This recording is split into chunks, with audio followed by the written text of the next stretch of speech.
In addition, the Act will criminalise the sharing of deep-fake intimate image abuse, including where this is AI generated. Thank you, Mr. Speaker, and can I take this opportunity to welcome the Minister to the dispatch box. I won't embarrass him by calling him a friend, but I wish him the best of luck. As the world transitions into the new age of AI, the Tories are leaving the people of Scotland at risk from the threat of harmful AI-generated content on social media. Can the Minister outline why the Scottish Government was blocked from participating in one of the first major AI safety summits? Minister. I thank the honourable member, and I will embarrass her and say we are friends. However, I will respectfully disagree because the Scottish people were represented by the UK government. Thank you, Mr. Speaker. Meta, having recognised the threat of unrestricted use of AI could cause in elections and democracy, has banned the use of generative AI in its political adverts. Why is it that a private company seems to be doing more to curb the spread of electoral misinformation than this government? Minister.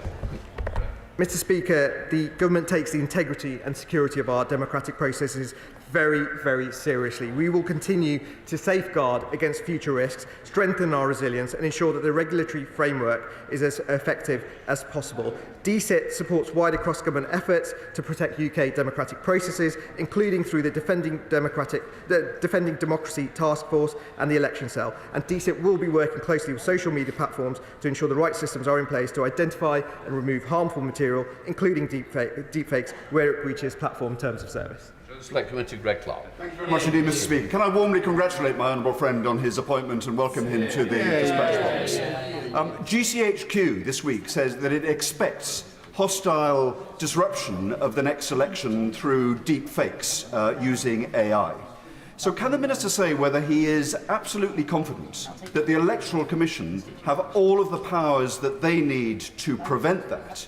And can he say why that the government is not implementing its suggestion in the White Paper that it would introduce legislation to empower regulators to make sure that they do have these powers?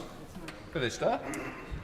Thank you, Mr. Speaker, and can I thank my right honourable friend for his kind remarks. As I said, the government will take this incredibly seriously, and I am confident that through the Defending Democracy Task Force and the Election Cell, we will be able to do the utmost to protect ourselves from election interference. May I offer to meet the right honourable friend to discuss this further and to see what else can be done. Stephen Metcalfe. Thank you, Mr. Speaker. Can I too welcome my honourable friend to his role and ask that he tell the House what discussions he or his department has had about raising public awareness of the impact AI will have on society and increase understanding that not all content, harmful or otherwise, may be what it seems. Minister. I thank my honourable friend for his remarks. We just had a global leading AI safety summit where we had immense coverage on this, but it also focused on frontier risk. And we've always been clear that we will take a pragmatic, proportionate and contextual approach. And clearly, with the 28 countries plus the EU who agreed to the Bletchley Declaration, there is a great opportunity to use AI for our benefits, but we should also be wary of the risks that are involved. Kruger. Question 4, Mr. Speaker. Minister. Thank you, Mr. Speaker. The AI Regulation White Paper set out how we will regulate AI through a flexible framework. We have taken steps to implement our approach, including establish a central AI risk and the AI Safety Institute. We are engaging closely with regulators and the sponsoring government departments to understand their readiness to regulate AI effectively. Kruger. Mr. Speaker, this weekend I was disturbed by news of a deep-faked audio of Sadiq Khan circulating online, clearly manufactured to whip up hate and disinformation. This is cause for grave concern to elected representatives. As the National Cybersecurity Centre warned yesterday, advances in AI will be exploited by malicious actors seeking to spread disinformation and undermine our democracy, and it is already falling into the wrong hands. With elections next year, does the Minister recognise the urgent need for binding, not voluntary, regulation of frontier AI? Minister. Can I thank the Honourable Member for Edgbaston for raising that point? I also share those concerns. I've been following the news. It wasn't just the video on the weekend. There's been another one, which was of the Leader of the Opposition. This is incredibly concerning. And we are working with media organisations and online platforms, and we're looking at this very, very closely with the Defending Democracy Task Force. Tracy Crouch. This week, the DSIC Select Committee has been in Brussels listening to how they are progressing with their regulation of AI. Despite the commitment in the White Paper that there would be some legislation going forward, it wasn't in the King's Speech. Could the Minister explain to the House why not? Yeah. Minister. I thank my honourable friend for that question. The government has been very clear that they will take a contextual and proportionate response. I think the key is here to understand the risks that are involved. The government is not saying there won't be legislation in the future. It is to understand the risks and then to adapt accordingly. The Secretary of State is in the United States at the moment, and what is clear from the Bletchley Declaration and from the conversation I had with her yesterday, we are seen as a global leader in this field, and other countries are looking to us to lead the way. Secretary of State Peter Campbell. Thank you, Mr. Speaker. Can I welcome both ministers to their role, and the minister before me I congratulate on his appointment and the birth of his child. I hope he's getting some sleep, at least in these busy days. AI has potential benefits across the public sector. I've seen this in hospitals where it's already delivering huge benefits to patients. But the new Safety Institute, which is gathering together world-class talent, is not being tasked with finding new uses to improve our public services. Why not? Minister. I thank the honourable member for that question, and thank you for his kind remarks, and I can assure him I'm getting some sleep. But the reality is, look, the AI Safety Institute will be looking at the risks that are involved. We'll be working with the private sector. We've always been very clear that AI brings many benefits, and we'll be making sure that we have a regulatory framework that encourages innovation and growth in the private and the public sector. Paul Hall. We have already announced 12 Project Gigabit contracts to extend gigabit-capable networks in rural and hard-to-reach areas of the UK. More contracts are set to be announced very shortly from the extensive pipeline of procurements. And through the shared rural network, we're also jointly investing over £1 billion with the industry to increase 4G mobile coverage to 95% of UK landmass by the end of 2025. Well, thank you, Mr. Speaker, and I thank the member for the answer. When it comes to my constituency in Sedgefield, we've had many trials and tribulations trying to get rural broadband in, particularly for places like Killerby, Summerhouses and Morden. When I last met with the leader of the BDUK, I was really encouraged that things were making progress. Can he just give me some surety that he believes that too? Minister. Well, my honourable friend has been a fantastic champion in campaigning for improved connectivity for his constituents. In the North East as a whole, we've seen faster growth of gigabit broadband coverage than in any other region in the UK. But nevertheless, I'm encouraged to hear of his discussions with the BDUK. I hope that a contract will be signed shortly to improve coverage still further, including in those towns which he has mentioned, and I'm very happy to keep him updated as soon as we're in a position to make further announcements. Mr. Speaker, Northley is like many other villages in rural Devon in that it has been waiting 8 years for superfast broadband. There are 51 houses in Northley still waiting to be connected. Residents and small businesses are subject to constant emails saying, use your vouchers, but they can't because contractors are unaccountable. Does the Minister agree with my constituents that the voucher scheme is ineffective and should be scrapped? Minister. Well, I have to say to the honourable gentleman that I don't agree with that. The voucher scheme has delivered gigabit broadband to thousands of constituents up and down the country, but at the same time we are rolling out the procurement contract. I know that there are particular challenges in his constituency, but already we have extended gigabit coverage now to 78% of the United Kingdom, but I'm happy to ask BT UK to discuss with him any specific challenges in his own constituency. Alistair Suffolk. Number 6, Mr. Speaker. Minister. Mr. Speaker, I'd like to thank my predecessor, the member for Mid Norfolk, for the outstanding contribution he's made to British science and technology. The government's investing around £4.2 billion in net zero research and innovation over the current spending review period, including through UKRI and other government departments. Mr. Speaker, I thank the Minister for that answer. I'm incredibly proud of the role that Cranfield University, my constituency, is playing in leading, not just in pioneering research around net zero, but commercialisation of that technology too. Can the Minister outline what further support we can offer companies like Cranfield Aerospace in my constituency to make sure we capture that economic benefit locally in the future? Minister. Thank you, Mr. Speaker, and I share the honourable member's pride in the wonderful work done by Cranfield and Cranfield Aerospace. We're providing £1.6 billion of funding for the UK's 9 catapults, including the high-value manufacturing catapult, some of which will go to the Cranfield Digital Aviation Research and Technology Centre, and I hope to join the honourable member in visiting that wonderful institution. James Gray. Speaker, the Minister is new to his task, a very wide portfolio it is. And in the Baltimore briefings he's currently getting, will he particularly ask for briefings on science, British science, in the Arctic and the Antarctic? We have 78 universities who are leading in this field. We are the 4th largest polar scientific research nation. We are a leader in it. He needs to know all about it. Mr. Speaker, I know that my honourable friend, the member for North Wiltshire, does fantastic work highlighting the work of polar research through the all-party parliamentary group. I'll be happy to champion that and to meet with him on this important domain for science. The Minister Chiamwara. Thank you, Mr. Speaker. And can I welcome the Minister to his role? I hope he will share his predecessor's enthusiasm for and commitment to science.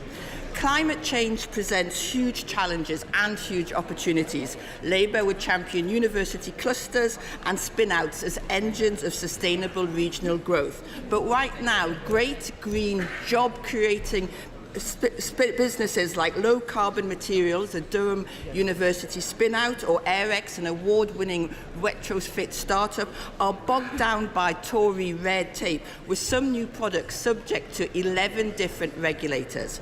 Will he adopt Labour's proposal for a regulatory innovation office to unblock the system, end damaging uncertainty and drive much-needed growth? Minister.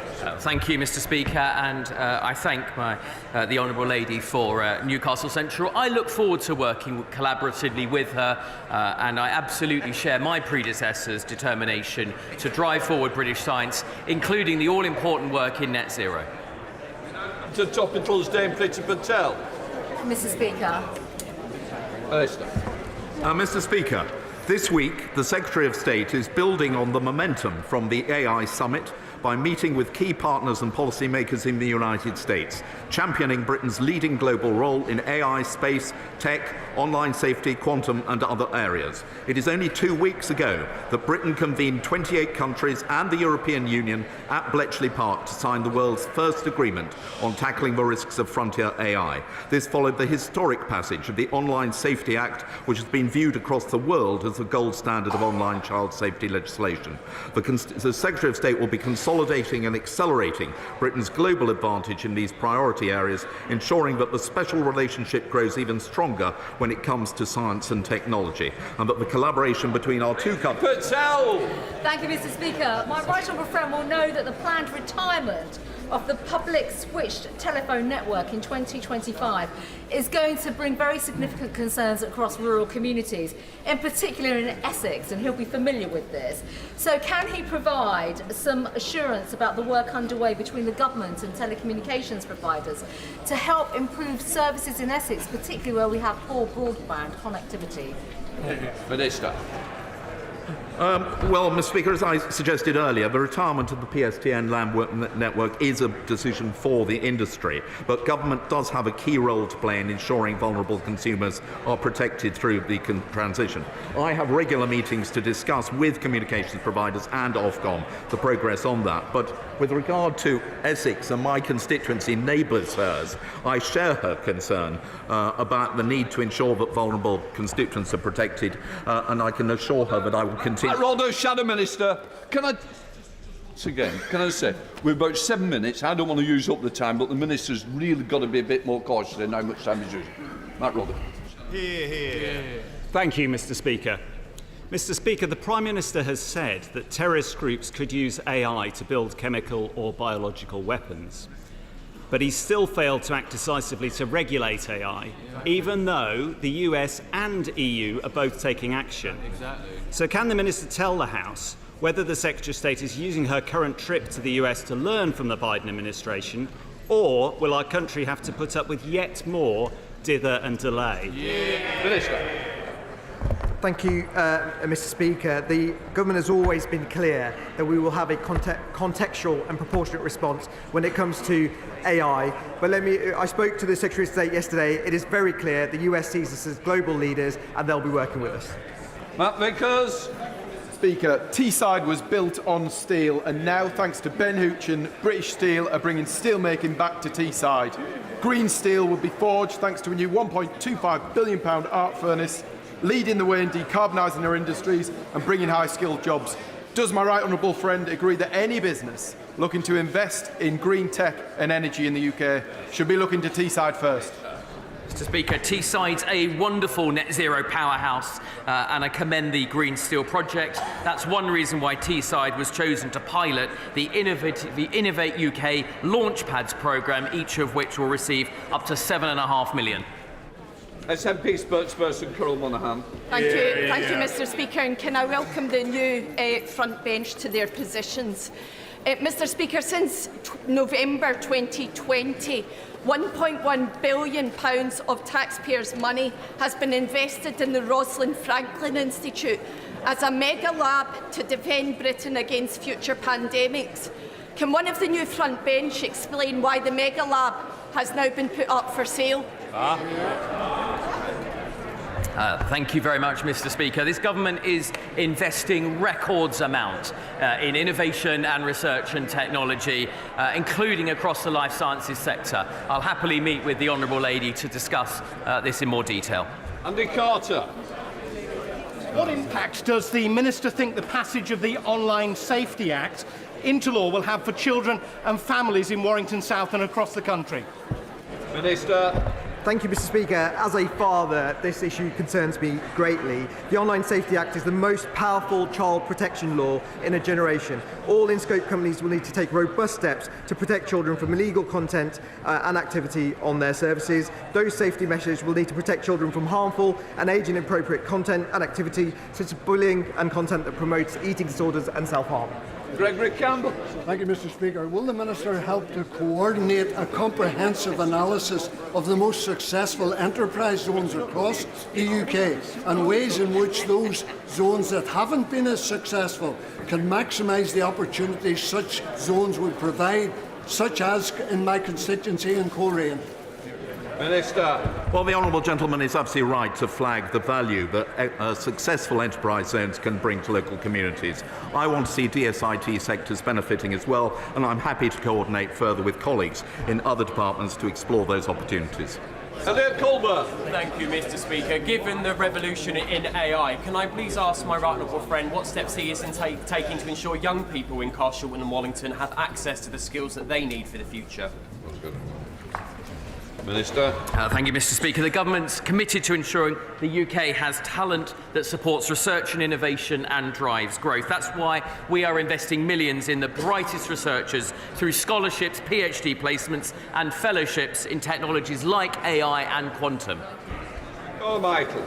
Thank you, Mr. Speaker. What are ministers doing to ensure that members of this House are not included in disinformation reports compiled by the Counter-Disinformation Unit in their department simply for being critical of the government? Their own backbenchers are particularly interested to know. Minister. Well, I can tell the honourable gentleman that the Counter-Disinformation Unit is there to flag to platforms potentially misleading information, but it has no power to have it removed, and I can give him an assurance that it does not identify any members of this House or professional journalists. Peter Aldis. Thank you very much, Mr. Speaker. Research and development tax credits have been remarkably successful in promoting investment by SMEs. However, the Suffolk Chamber of Commerce have highlighted the system has ground to a halt due to HMRC's sledgehammer approach to tackling fraud. Can my right honourable friend liaise with HMRC and the Treasury to ensure that a more pragmatic approach is adopted? My honourable friend is a champion for his constituency, and I'm very happy to speak to the Financial Secretary to Treasury on that important matter on his behalf. We now come to Prime Minister's questions. I start with Richard Thomason. Number one, Mr. Speaker. Prime Minister. Thank you. Mr. Speaker, at the start of this year, I made halving inflation my #1 priority. Today, we have delivered on that commitment. There remains more to do, but this is a strong step forward. This morning, also, the Supreme Court gave a judgment on the Rwanda plan. They confirmed that the principle of removing asylum seekers to a safe third country is lawful. There are further elements that they want additional certainty on, and noted that changes can be delivered in the future to address those issues. The government has been working already on a new treaty with Rwanda, and we will finalise that in light of today's judgment. And furthermore, if necessary, I am prepared to revisit our domestic legal frameworks. Let me assure the House, my commitment to stopping the boats is unwavering. My right honourable friend, the Home Secretary, will be making an oral statement shortly to the House. Mr. Speaker, this morning I had meetings with ministerial colleagues and others. In addition to my duties in this House, I shall have further such meetings later today. Richard Johnson. Thank you, Mr. Speaker. When the Prime Minister took office, he promised to lead a government marked by integrity, professionalism and accountability at every level. What is it about the judgment of David Cameron and his relationships with Lex Greenhill, or his lobbying for Chinese state interests, that make the Prime Minister consider him to be a suitable candidate to be the Foreign Secretary? Prime Minister. Now, Mr. Speaker, I'm delighted that the former Prime Minister has rejoined government as Foreign Secretary. He brings unrivalled experience and relationships across the world and will do a fantastic job championing British interests everywhere he goes.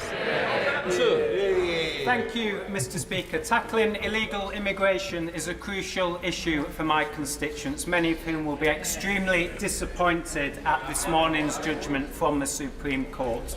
Is the Prime Minister able to update the House on what this decision means for the government's plan to tackle illegal immigration? Prime Minister. Well, can I thank my honourable friend for his question? I know he has championed this issue and it matters to his constituents. As I said, the judgment confirms that the principle of removing asylum seekers to a safe third country is lawful.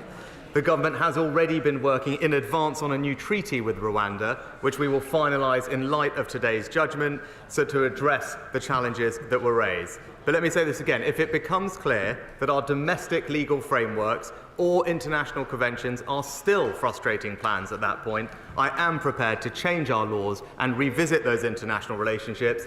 The British people expect us to do whatever it takes to stop the boats, and that is precisely what this government will deliver. I come to the leader of the opposition, Keir Starmer. Thank you, Mr. Speaker. The Prime Minister obviously thinks so little of his own MPs that he's had to peel David Cameron away from his 7-year exile in a shepherd's hut and make him Foreign Secretary. But a few months ago, the Intelligence and Security Committee said that the now Foreign Secretary's role in a Chinese investment fund may have been, and this is their words, engineered by the Chinese state. I hardly need to remind the Prime Minister of the threat posed by the Chinese Communist Party or the intimidation against members of this House. So when will he instruct the Foreign Secretary to give full public disclosure of his work for Chinese interests? Mr. Speaker, as I said, I'm delighted that the former Prime Minister has rejoined government as Foreign Secretary. As an individual with unrivalled experience, he will help Britain navigate an uncertain world in challenging times. Of course, like every other government minister, he will go through the normal process with the independent advisor. But the government's position on China is clear. China represents an epoch-defining challenge. That's why we have taken strong and robust steps to protect ourselves against the risk that it poses. But we'll take no lessons, Mr. Speaker, from the Labour Party on protecting our national security. They've taken almost £700,000 from an alleged Chinese agent. Mr. Speaker, Sorry? Yes, I think now you're on the front bench. We need to just calm down. Keir Starmer. Mr. Speaker, for someone who spent the last few weeks complaining about recycling bins, it's ironic that his latest reset involves recycling the architects of 13 years of Tory failure. But this is the Prime Minister who also reanimated the career of the member for Fareham in order to resuscitate his own just days after she was sacked for a national security breach. Is he ashamed that he was so desperate to become Tory leader, so scared to face a vote, that he put someone so totally unfit for office in charge of Britain's national security? Mr. Speaker, he mentions 13 years. We remember what happened at the beginning of that 13 years. It was this party that restored this country's financial security after the Labour Party left no money behind, Mr. Speaker. And it is a bit rich to take lectures on security from a man who wanted to make the former member for Islington North Prime Minister of our country. The member for Islington North isn't even a Labour MP anymore. A change party and strong leadership. Mr. Speaker. Luke, with a lot of business today, very important business with some important votes, and I want to get through this speedily. Keir Starmer. Mr. Speaker, for 13 years our security has been undermined by this Tory government. And now the most ridiculous, pathetic spectacle of all. His Rwanda scheme, cooked up with his National Security Threat Home Secretary, has blown up. He was told over and over again that this would happen, that it wouldn't work, and it was just the latest Tory gimmick. But he bet everything on it, and now he's totally exposed. The central pillar of his government has crumbled beneath him. Does he want to apologise to the country for wasting £140 million of taxpayer cash and wasting his entire time in office? Mr. Speaker, obviously the person officer didn't hear what I said about our approach to Rwanda, and not least when it comes to stopping the boats. Rwanda is one part of our plan which has already delivered a reduction in the number of small boats this year by a third, Mr. Speaker. But he talks about apologising. He talks about the former member not being a Labour MP now. Yes, he wasn't a Labour MP when he declined 15 different times to say that Hamas was a terrorist organisation this week, which is shameful. But he was a Labour MP. Indeed, the honourable gentleman served with him. He told the country he would make a great Prime Minister. At that point, he described Hamas as friends. Does he want to apologise for that now?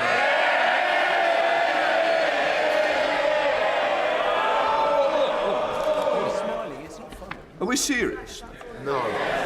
Because I'm going to tell you... Oh, I wouldn't challenge. Because I've got to say, our constituents are watching this. They're very, very concerned about the affairs of today. They're very concerned about the votes later. A lot of members wish to speak. Those who don't want that to happen, please, go outside, go and have a conversation there. You want to bawl and shout, do it elsewhere. But it won't be happening in here today. Keir Starmer. Mr. Speaker, I'm so glad he agrees this is a changed Labour Party. And while he was wasting his time on this gimmick, the asylum backlog has swollen to 175,000 people. Taxpayers are paying £8 million a day on hotel bills, and 615 people arrived by small boat last Sunday alone. Plan A has failed. And after this session, whether he likes it or not, he'll have to go back to his office, back to the drawing board, and start from scratch. Can he assure the British public that he will drop what his former Home Secretary calls his magical thinking and start treating small boat crossings with the seriousness that they deserve. Mr. Speaker, he talks about a changed Labour Party. Perhaps we'll see that this evening. He can't even make his party do the right thing when it comes to standing by Israel in the vote later today. He talks about taking small boats crossing seriously. He's opposed every single measure that we have taken, Mr. Speaker. Again, let me update him on what we've done this year. The number of illegal Albanian arrivals down by 90%. 20,000 people returned this year. The number of crossings down by a third. He mentioned hotels, closing 50 of them. Money being saved for taxpayers. All, by the way, opposed by the party opposite. What is the honourable gentleman's plan? Yes, there we have it. A cosy deal with the EU, which would see the UK accept 100,000 illegal migrants. He doesn't want to stop the boats. He wants to welcome more of them. Mr. Speaker, it's very straightforward. He promised that he would stop the boats this year. This year. Today is the 15th of November. He's wasted all of his time on a gimmick, and now he's absolutely nowhere. Will he level with the British public and finally admit he's failed to deliver on his promise? Mr. Speaker, this government has done more to tackle illegal migration than any in the past. And again, let's just review, Mr. Speaker. He's been on the wrong side of this issue his entire career. This is a man who described all immigration law as racist. He said it was a mistake to control immigration, and he has never once in this place voted for stricter asylum rules.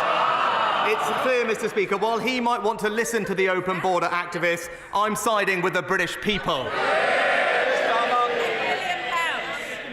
I would have thought if he was confident about his promise, he would have given an answer saying he stands by it and will deliver by the end of the year. But the absence of that answer is absolutely amazing in the circumstances.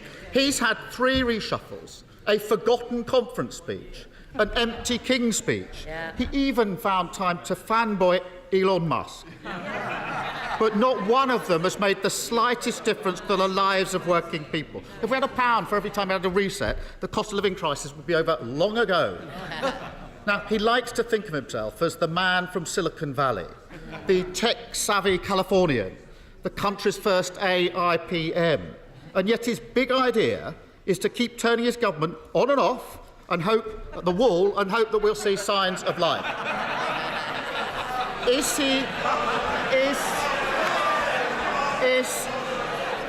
he starting to feel that, as somebody once said, he was the future once?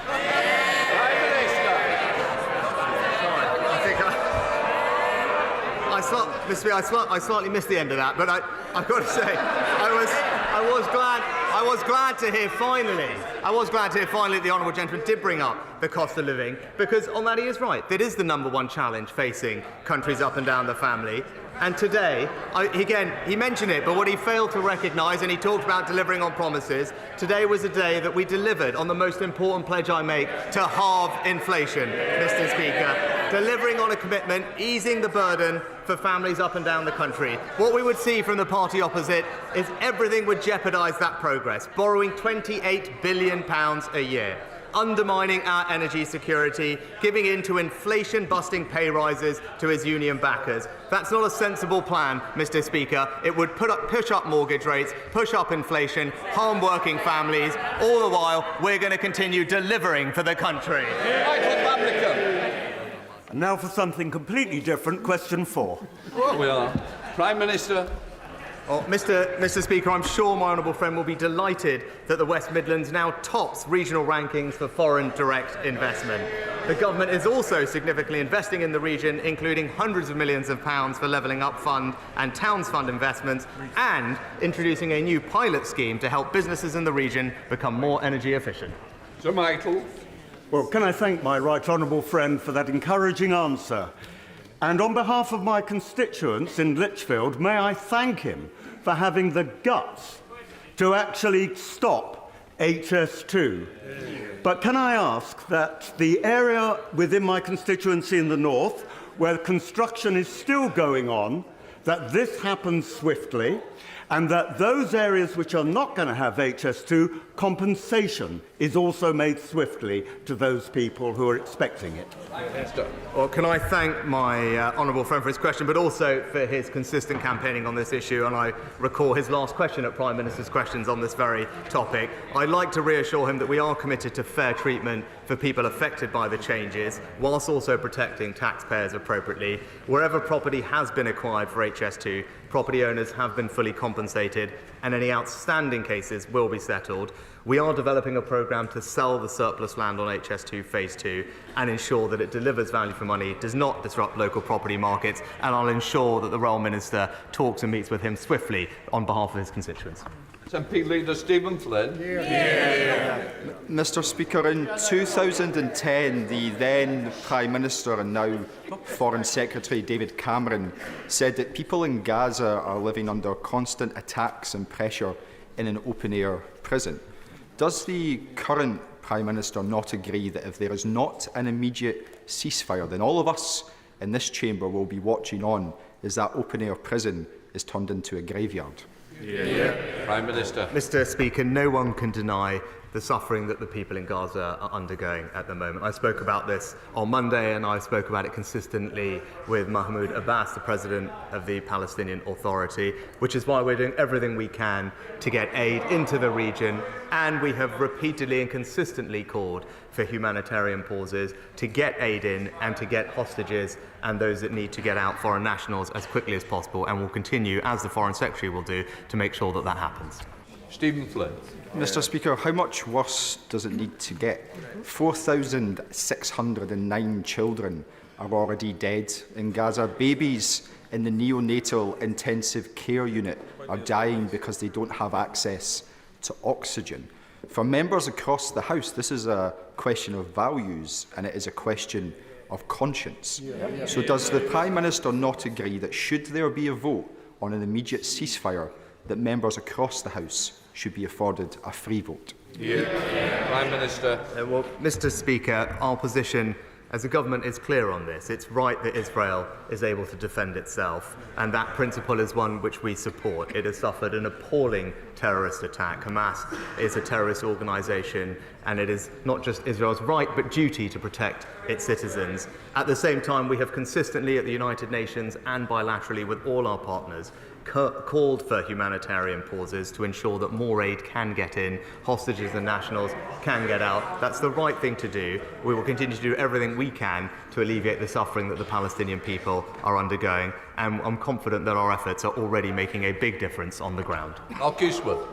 Thank you, Mr. Speaker. Kirklees Council have closed Dewsbury Sports Centre, delivered just 14% of educational healthcare plans with a 20-week target, are unable to deliver a 5-year land supply, just 3 of its many failings, and now they want to introduce extortionate car parking charges, punishing hard-working families and destroying the high street in our towns and villages. Would my right honourable friend agree with me that Labour-run Kirklees Council is no longer fit for purpose? Mr. Speaker, I share my honourable friend's disappointment with the Labour-run council in Kirklees. Just this week, we saw, I believe, a Labour councillor suspended for anti-Semitism. As he said, they've also closed the Dewsbury Sports Centre and are proposing to increase car parking charges, punishing local businesses and shoppers in the run-up to Christmas. The council is clearly no longer fit for purpose, and local residents deserve better. Speaker, last week, members from across the House heard testimony from a young Israeli man who lost both of his peace campaigning parents in the October the 7th attack. This morning we heard from Palestinians who have lost generations of families in the south of Gaza because of the military attacks there. This is a question of humanity and morality. Hear, hear. The Prime Minister has an opportunity to lead the calls for peace or endorse death, violence and destruction. Which will he choose? Hear, hear.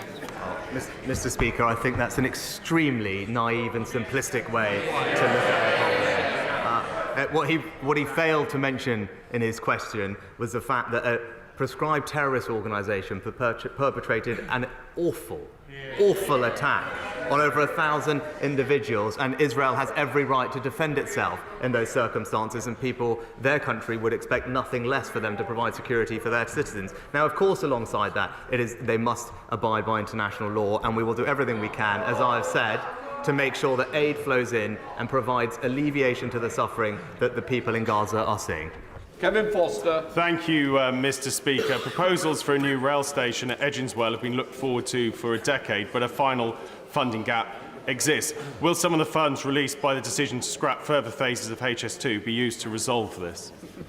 Prime Minister. I can assure my honourable friend that our decision on HS2 means every region of the country will now receive more transport investment than it would have done before, including the South West. I'm pleased that funding is happening to protect the vital rail link between Exeter and Plymouth. There'll be a £2.8 billion road resurfacing fund, and his constituents in the South West will continue to benefit from the £2 bus fare until the end of next year. I know that we have previously provided almost £8 million to progress the station that he mentions, and I'll reassure him that the Rail Minister will have heard his representations and continue to update him on the progress that they're making.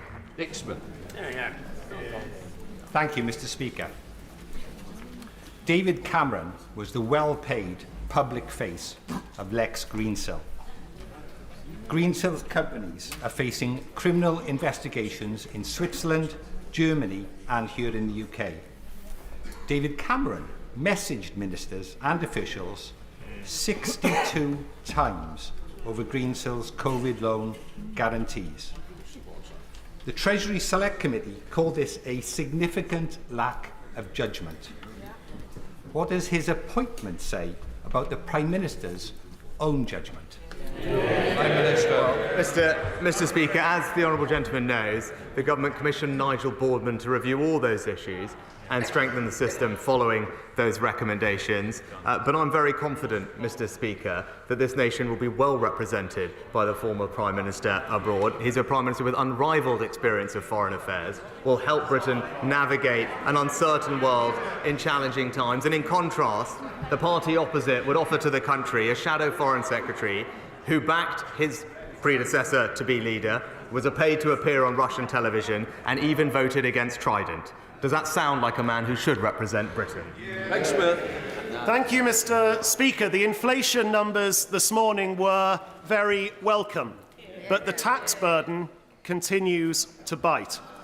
So will the Prime Minister agree in principle with me that the concept of higher rate tax was never meant to drag in police sergeants, band-aid nurses, teachers with additional responsibilities and others, and that a priority for his Treasury ministers should be to return fairness to the tax thresholds? Prime Minister. Well, Mr. Speaker, I agree with the honourable gentleman, and I'm pleased that the vast majority of people will continue not to pay the higher rate. I share his ambition to cut taxes for working people. Right now, inflation is falling, and we're sticking to our plan, which is delivering a halving of it this year, because that is the most effective tax cut that we could have delivered for the British people this year, rather than making it worse, as the party opposite would, borrowing money in the way that would be irresponsible and just drive up inflation and interest rates. But I want to reassure him that I absolutely share his ambition to cut taxes for working people, and as we stabilise the economy, that's something that both the Chancellor and I are keen to deliver. KB. Mr. Speaker, my son loves football, and I understand the Prime Minister is a big Southampton supporter. So after his latest cabinet reshuffle, I wonder if he can tell me, since 2010, have we seen more Southampton managers being sacked, or have we seen more housing ministers come and go? The answer might help to explain why the government is failing so miserably in new home ownership. Prime Minister. Well, Mr. Speaker, I'm pleased. I'm pleased that in the last figures that we saw, we had actually a record number of first-time buyers, Mr. Speaker, and we're delivering 1 million homes over this Parliament, as we said, whilst the party opposite blocked our plans to unlock 100,000 homes at the same time. And when it comes to Southampton, I'm also pleased that we're on, I think, almost a 7 or 8 game unbeaten run. Sir Desmond Swing. If a two-state solution is to have a chance, Hamas must be defeated, but also there will have to first be a more enlightened policy of administration in the occupied West Bank, mustn't there? Oh, Mr. Speaker, I thank my honourable friend for his question. The UK's long-standing position on the Middle East peace process is very clear. We support a negotiated settlement leading to a safe and secure Israel alongside a viable and sovereign Palestinian state in Gaza and the West Bank. I spoke about this on Monday. Both Israelis and Palestinians have a right to live in peace and security. The longer-term governance of Gaza and security needs to be looked at in the round. It's something that I've discussed repeatedly with President Abbas. We agree with the United States that Gaza should ultimately be under the control of the Palestinian Authority, and we will continue to support President Abbas and his people to get to that outcome. McCarthy. Mr. Speaker, a new generation of drugs, or can be Simkevi and Kaftrio, is absolutely transforming the lives of patients with cystic fibrosis. So people who would have been waiting for double lung transplants now living happy, healthy lives. But NICE is now saying we can't afford them. So will the Prime Minister and his new Health Secretary get round the table with NICE and with the drugs company to make sure that children being born with cystic fibrosis today get those life-saving drugs in the same way that children currently living with CF are getting them? Prime Minister. I thank the Honourable Lady for raising an important issue. I'll of course ask the Health Secretary to look into it. She'll understand that NICE operates independently from government, but if there's a conversation that can be had, I'll ensure that it takes place. David Davis. The events of the last 6 weeks, can the Prime Minister tell the House why the government has not proscribed the Islamic Revolutionary Guard Corps? Prime Minister. Mr. Speaker, this government continues to take strong action against Iran, whilst people in the UK and around the world are under threat from the regime. We've sanctioned more than 350 Iranian individuals and entities, including the IRGC in its entirety. The National Security Act of this year implements new measures to protect the British public, including new offences for espionage and foreign interference. And while the government keeps the list of prescribed organisations under review, as members will be aware, it is a long-standing convention that we don't comment on whether a specific organisation is being considered for prescription. He just said he had unprecedented experience. What would he say was David Cameron's finest foreign policy achievement? Mr. Speaker, I think there's Mr. Speaker, in fact, many to pick from. But what I would say is, under his leadership, this country hosted what was widely considered to be one of the most successful G8 summits of recent time. Vicky Ford. It was great to welcome the Prime Minister to Chelmsford earlier this year, where he launched his antisocial behaviour strategy, and he will be pleased to know that the local police have consistently been stepping up their activities. Last week they arrested 24 people for many crimes, and last night they took out a major significant county lines gang. So please, will he join me in congratulating all those in our local police?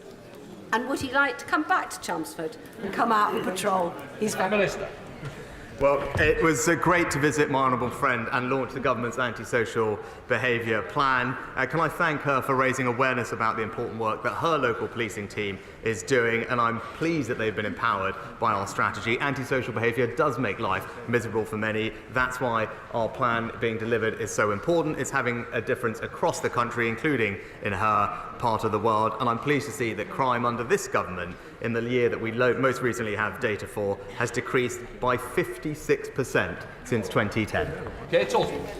Thank you, Mr. Speaker. Mr. Speaker, it's insulting that in the week that marks 20 years since the abolition of Section 28, the Prime Minister has appointed a minister without portfolio who frequently attacks the LGBTQ+ community with their so-called war on woke, seeks a return to those awful days, denying our human rights and attacking our very existence. Does the Prime Minister agree that he has manifestly and repeatedly failed? It's time for him to resign and to call a general election.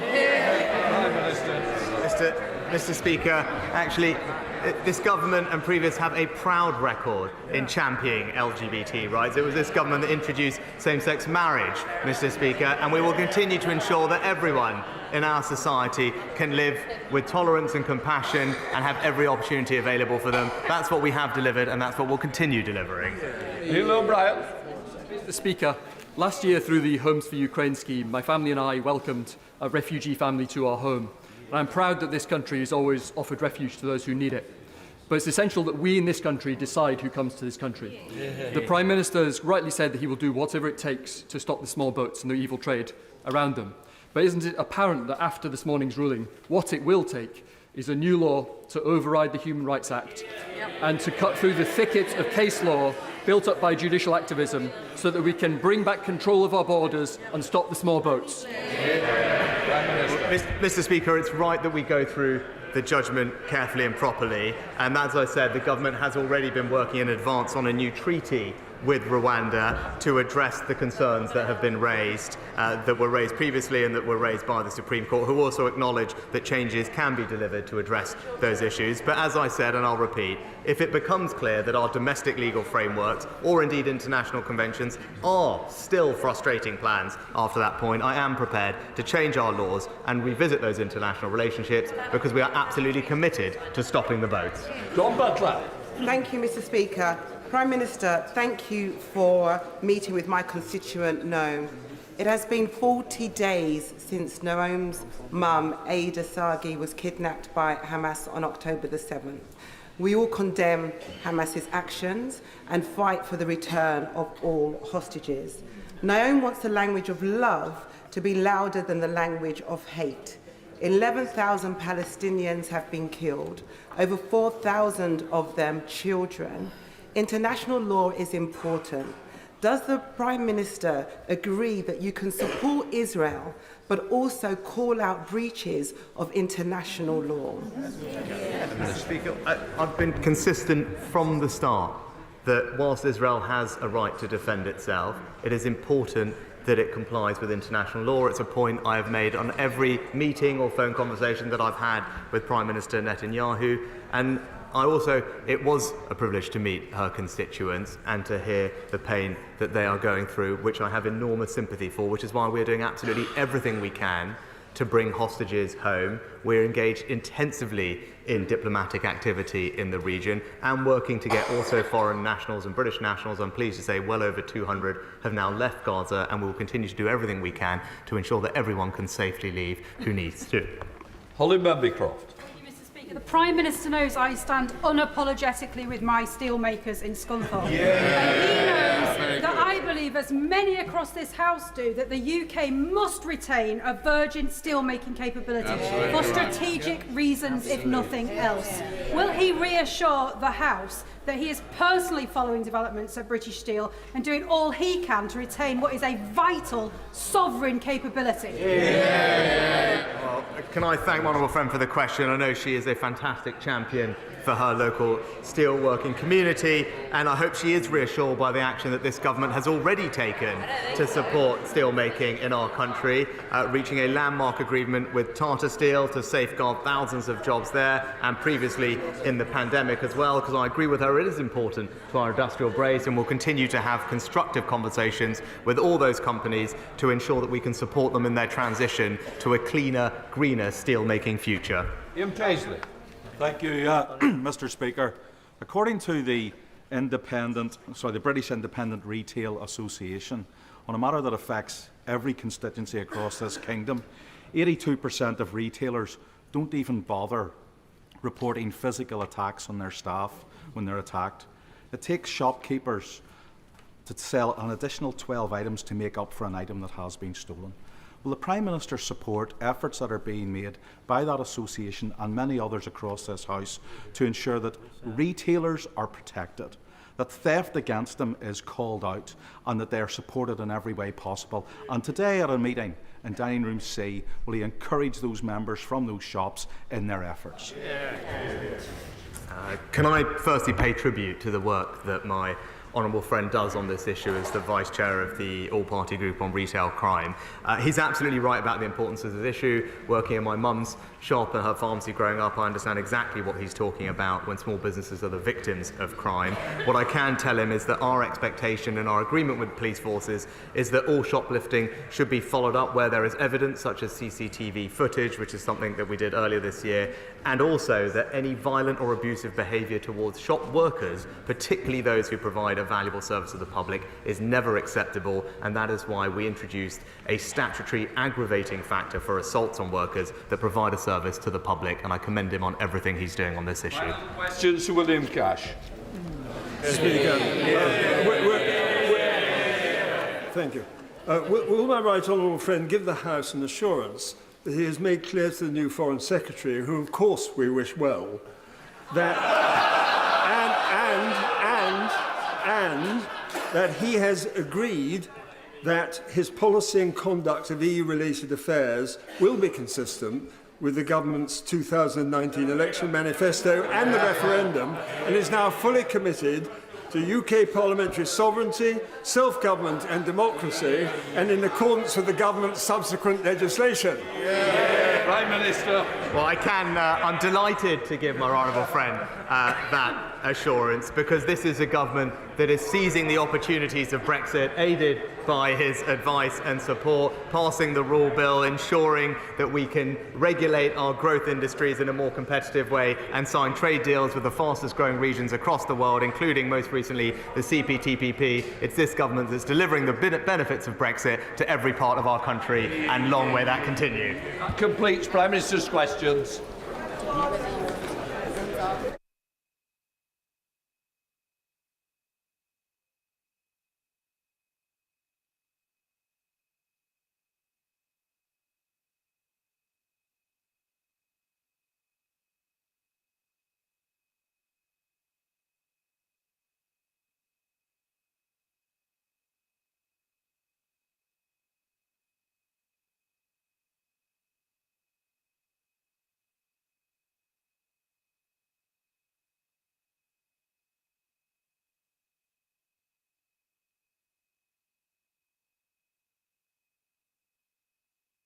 Right, let us begin. I call the Home Secretary to make his statement. Home Secretary, welcome to the dispatch box. Mr. Speaker, I thank you. And with permission, I would like to make a statement about the government's plan for ending illegal migration. The Supreme Court has today upheld the judgment of the Court of Appeal, meaning that we cannot yet lawfully remove people to Rwanda. The important thing to note is that the judgment of the court today was made on the basis of facts from 15 months ago. The government, of course, fully respects the Supreme Court, but its judgment does not weaken our resolve to deter people from making these illegal, dangerous, and unnecessary journeys. This is a lengthy judgment which we now need to digest and reflect upon. We take our obligations to the courts very seriously, which is why we have already taken action to address a number of the points raised by the lower courts. It is only through breaking the business model of illegal people traffickers that we can fully take control of our borders and save lives at sea. This is why the PM backed our deal with Rwanda, passed legislation to deliver it, and said last December that other countries would follow our lead. And what we have now seen is other countries are indeed now also exploring third country models for illegal migration, including Austria, Germany, Denmark, and Italy in their deal with Albania. A new and innovative model for processing asylum claims.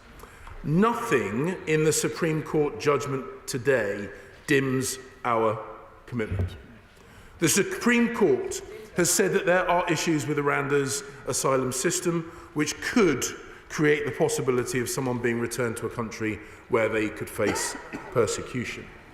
I am struck by the court's remarks about the risk of refoulement. The structural, and I quote, the structural changes and capacity building needed to eliminate that risk may be delivered in the future, but they were not shown to be in place at the time when the lawfulness of this policy had been considered in these proceedings, making reference to the earlier proceedings. We have a plan to provide exactly that certainty. We anticipate that this we anticipated this judgment as a possible result, and for the last few months have been working on a plan to provide the certainty that the court demands. We have been working with Rwanda to build capacity and amend agreements with Rwanda to make clear that those sent there cannot be sent to another country than the UK. Our intention is to uphold our agreement, to upgrade our agreement to a treaty as soon as possible. That will make it absolutely clear to our courts and to Strasbourg that the risks laid out by the court today have been responded to, will be consistent with international law, and ensure that Parliament is able to scrutinise it. The Prime Minister has said that if our domestic legal framework frustrates our plans, he is prepared to change our laws. But I will inform the House we are not going to put forward proposals simply to manufacture an unnecessary row for political gain. We have a plan to deliver the Rwanda deal. They're not listening, Mr. Speaker, so they might want to listen to this. We have a plan to deliver the Rwanda deal, and we will do whatever it takes to stop the boats. Mr. Speaker, illegal immigration is a huge global challenge, and that challenge is growing. It was a topic that I regularly raised with countries across Europe and around the wider world in my former role as a Foreign Secretary. But, Mr. Speaker, monthly illegal migrant numbers are trending upwards right across Europe, with an exception. Our numbers are falling. Illegal migration is dangerous. It undermines the laws of our country. It is unfair on those who come here legally and on the British people who play by the rules. It must and it will stop. This is a wonderful country. And I recognise that because I have had a chance to see it as others see it from overseas. And inevitably, people aspire to come here. But more people coming here illegally is not fair for those struggling to get GP appointments, those trying to get housing or access to schools, or those people who are living near asylum hotels.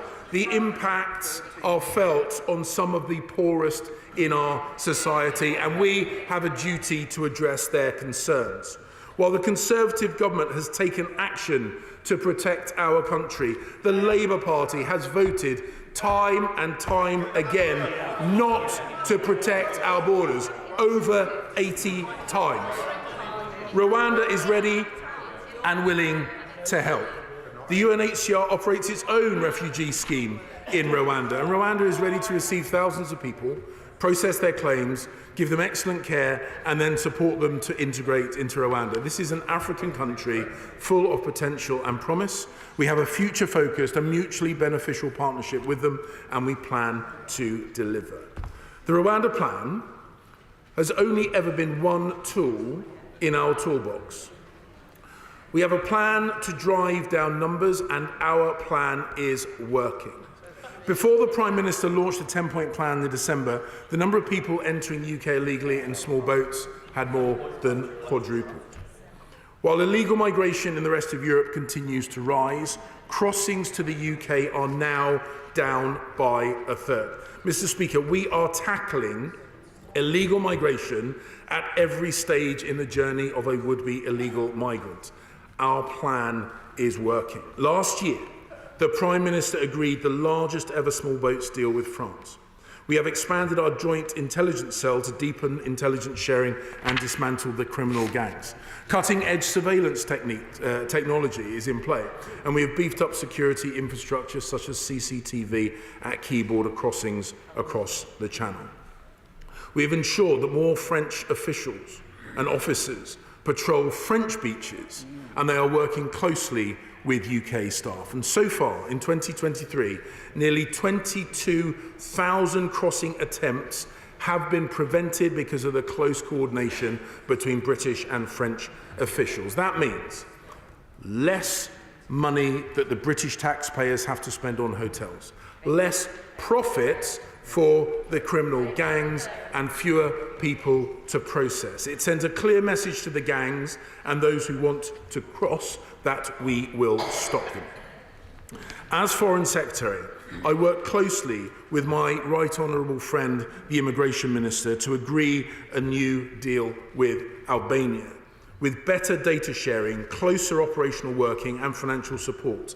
And in response to the work that he and I did, the number of Albanian small boat arrivals has fallen by 90%. 90% so far during 2023, and we have returned over 4,600 people in just 10 months. We also want to make sure it's harder to get into one of those boats in the first place, including reducing the supply of boats. We are targeting the movement of these goods, such as dinghies, such as engines that are used to facilitate the crossing in order to undermine a key component of the smugglers' business model. And those who do make it through will not be able to stay. We have expedited returns agreements with countries including France, Albania, Turkey and Italy. We have increased the number of illegal working raids by almost 70%. We have cut the asylum legacy backlog by over 59,000 cases. We have freed up hundreds of hotel beds with the use of alternative sites. We have announced the closure of the first 50 asylum hotels, and we have passed the Illegal Migration Act, the most ambitious immigration legislation in decades, which makes clear that the only route to asylum in the UK is via one of the safe and legal routes we have put in place. Anyone who comes to the UK illegally will not be able to stay. They will be removed either to their home country if it is safe, or to a third country if it is not. Mr. Speaker, I can assure you that our commitment to ending illegal migration is unwavering. We are a positive outlier in Europe. Our efforts are working. Small boat crossings are down. Our decision-making is faster. We are removing those with no right to be here and taking action against those who are working illegally. We have done deals with multiple countries and will continue to do so. So, Mr. Speaker, in conclusion, arrivals down, decisions faster, returns up. We are getting on with the job, and we will do whatever it takes to deliver on our commitment to stop the boats, and I commend this statement to the House. Shadow Secretary. Vivek Cooper. Thank you, Mr. Speaker. I welcome the new Home Secretary to his post. He is the 8th Conservative Home Secretary in 8 years, and what a mess he has inherited. The court conclusions today are damning. It exposes the complete failure of the Prime Minister's flagship Rwanda policy, exposes a complete failure of the Prime Minister's judgment in making it the central part of his policy, and the complete failure of Conservatives to get the most basic grip of their boats and asylum chaos. No serious plan on the dangerous boat crossings that are undermining our border security and putting lives at risk that all of us want to see end. No serious plan to sort out the chaos in the asylum system, people in costly asylum hotels because of the soaring backlog that should be ended, and the readiness to spend over £140 million of taxpayers' money on this plan, money we can't get back now that this policy has totally failed. And it adds to the disastrous judgment of the Prime Minister not just appointing and backing the previous Home Secretary, who was unfit for the job. Now, I don't agree with pretty much anything his predecessor as Home Secretary ever said, but she was right on this message to the Prime Minister. She said, if we lose in the Supreme Court, you will have wasted a year and an Act of Parliament only to arrive back at square one. Your magical thinking has meant you have failed to prepare any sort of credible plan B. Wasting time, wasting money and letting the country down. That is the Conservatives' record. Now, the court outlines the catalogue of problems with the policy, but ministers knew all about them. When it was first announced 18 months ago, I raised in this House the problems with the Israel-Rwanda deal.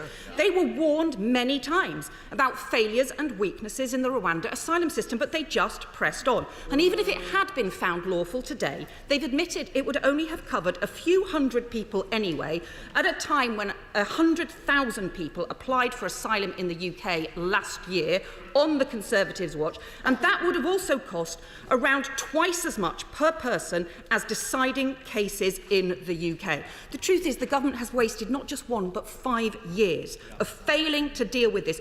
5 years ago there were just a few hundred people crossing in boats, but they let criminal gangs take hold along the channel. They let asylum decisions collapse, so the backlog soared, and there are now 20% more people in asylum hotels than there were when the Prime Minister promised to end them. So will he now tell us how much in total has the government spent on this failed Rwanda plan so far? The House has a right to know. He says he wants a new treaty. How much more will that cost? And the court judgment says, despite his optimism, it says of the changes that are needed, the Rwandan government indicated that the contemplated arrangements might not be straightforward to implement in practice. And the court says the provision of resources does not mean that the problems we have described can be resolved in the short term. So again, more of the magical thinking. And what does this mean for the Prime Minister's flagship legislation? Because he boasted about passing it only yesterday, but the government hasn't actually commenced the central clauses of the law, because without Rwanda, and frankly even with Rwanda, the policy doesn't work and will just lead to an endless, ever-increasing permanent backlog. So can he confirm now he won't in fact be implementing the central tenets of that law this year? And can he confirm that this means the Prime Minister's pledges to introduce the new law, to stop the boats and to also to end hotel use will all be broken this year? And why will he not put that money into a proper plan to tackle the boats? I don't believe the new Home Secretary ever believed in the Rwanda plan. He distanced himself from it and his predecessor's language on it. He may even, on occasion, have privately called it batshit.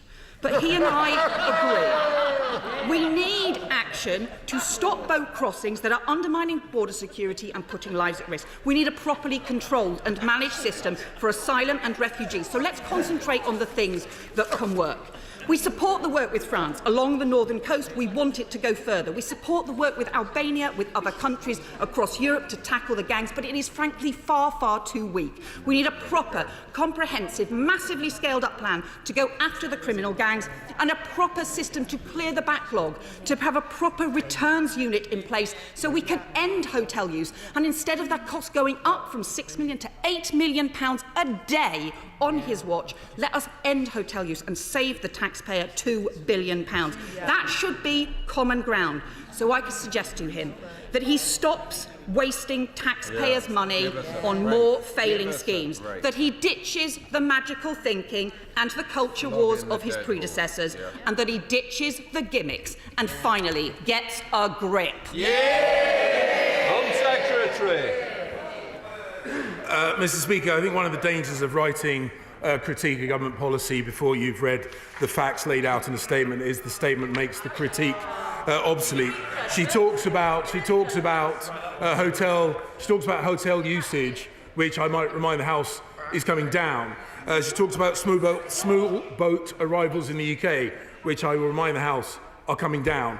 She talks about closer working relationships with our European partners, which I will remind the House we are already doing. I've written here in response to the various questions, does she have a plan? Does Labour have a plan?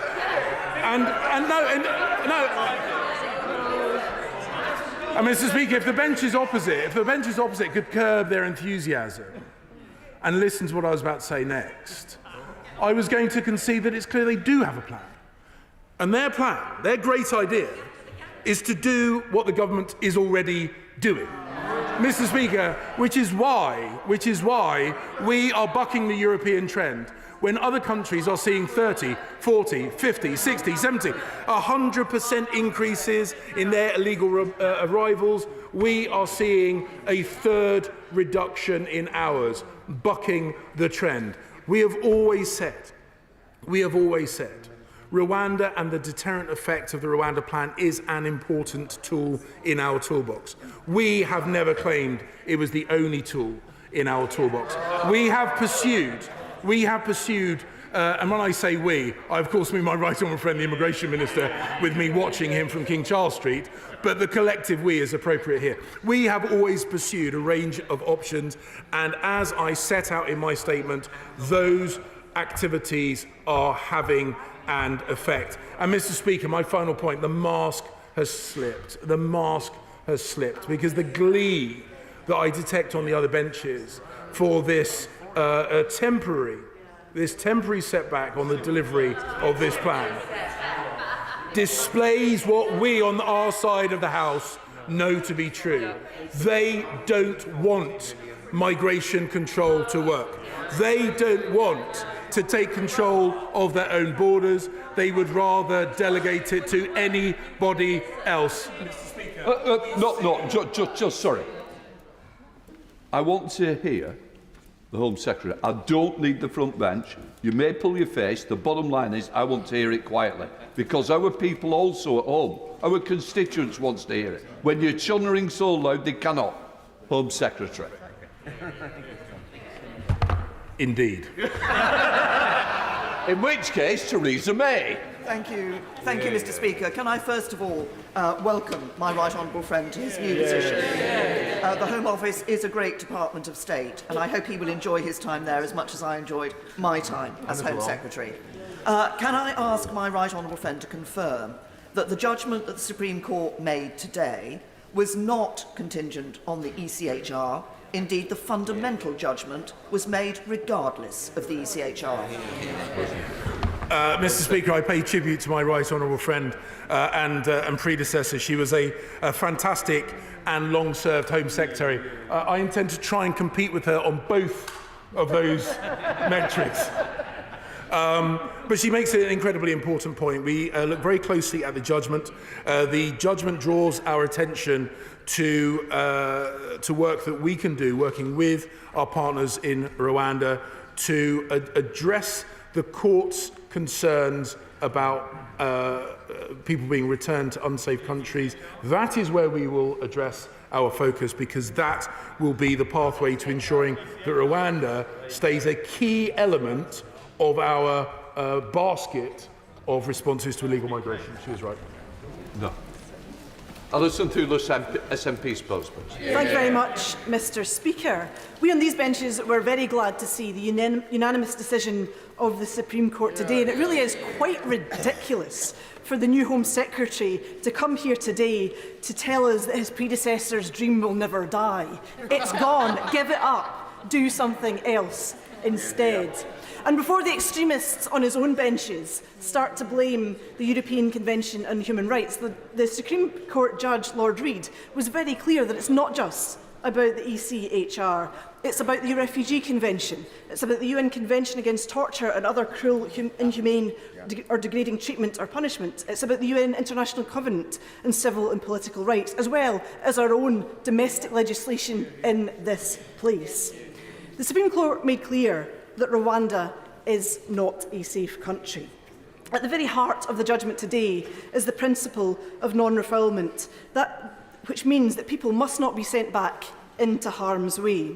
And the UNHCR provided very compelling evidence of Rwanda doing so, even after they signed the Memorandum of Understanding with the UK, as well as in their earlier deal with Israel. They pointed out that they had rejected claims from countries such as Syria, Yemen and Afghanistan. Absolutely ludicrous that those claims could be rejected. And it also pointed to the lack of integrity in Rwanda's own systems. It is a serious problem, one that the Minister claims today that he wants to fix, but he should focus his attentions instead on fixing his own department's multiple failings.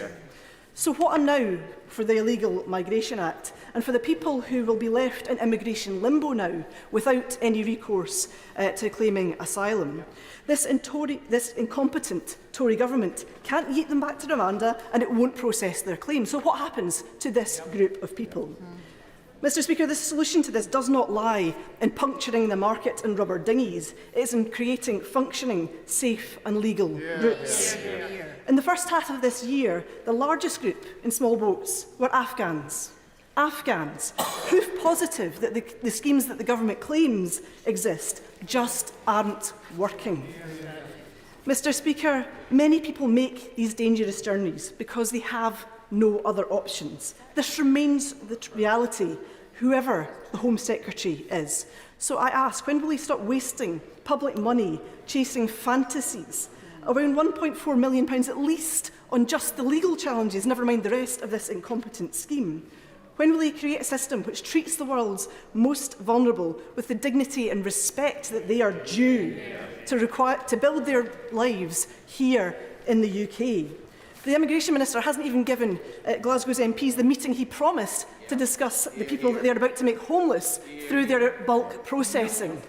So I ask him, if he will not do his responsibilities, take his responsibilities seriously on immigration, on refugees, will he at least allow Scotland to have the right to do so, because we want to welcome people to the world? Home Secretary.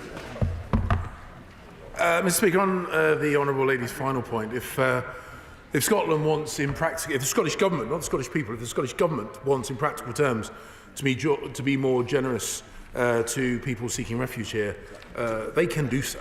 They can do so. In my experience, they choose not to.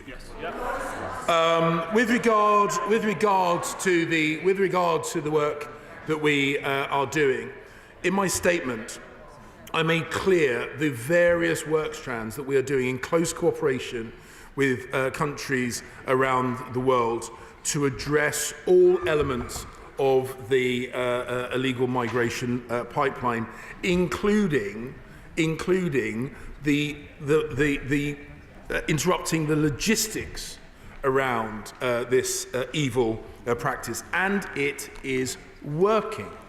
It is working. And I draw her attention to the fact that many other countries around Europe, countries that we have close working relationships with, are seeing significant increase in their illegal arrivals in stark contrast to the reductions that we are seeing here in the UK. And she talks about a number of things, but ultimately I'm drawn to the remarks that the court made about refoulement. And it says that structural changes in capacity building needed to eliminate the risk of refoulement may be delivered in the future, and that is exactly what we are seeking to address. Okay. Dame Priti Patel. Mr Speaker, can I welcome my right honourable friend and neighbour from Essex to the great position of Home Secretary, and I wish him well in all his endeavours on this incredible and very incredibly difficult issue. He's actually just touched on the whole issue with regards to the Supreme Court's decision on refoulement. And their judgment was clear on this issue today, but it's not new, and it has been raised earlier on this year in the Court of Appeal. And if I may say so, Madam Deputy Speaker, ministers have had the opportunity to address some of these practical measures and means thus far prior to today's judgment.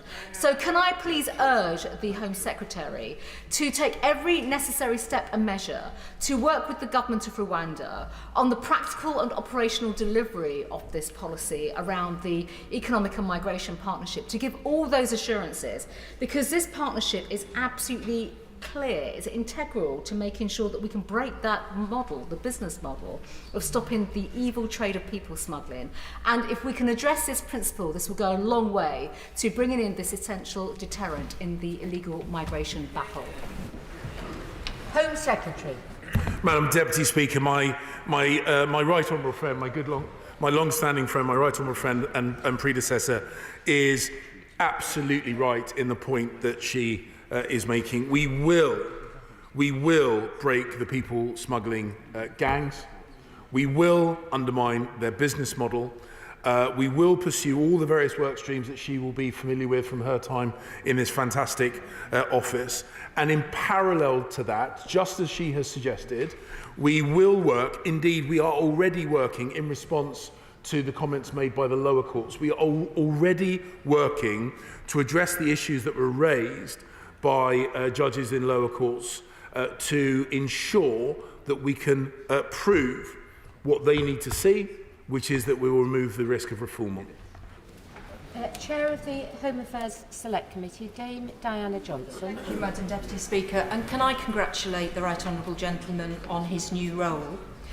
This morning at the Home Affairs Select Committee, David Neal, the Independent Chief Inspector of Borders and Immigration, told us that the biggest challenge facing the Home Office is being professional, maintaining objectivity, being fair and understanding human rights.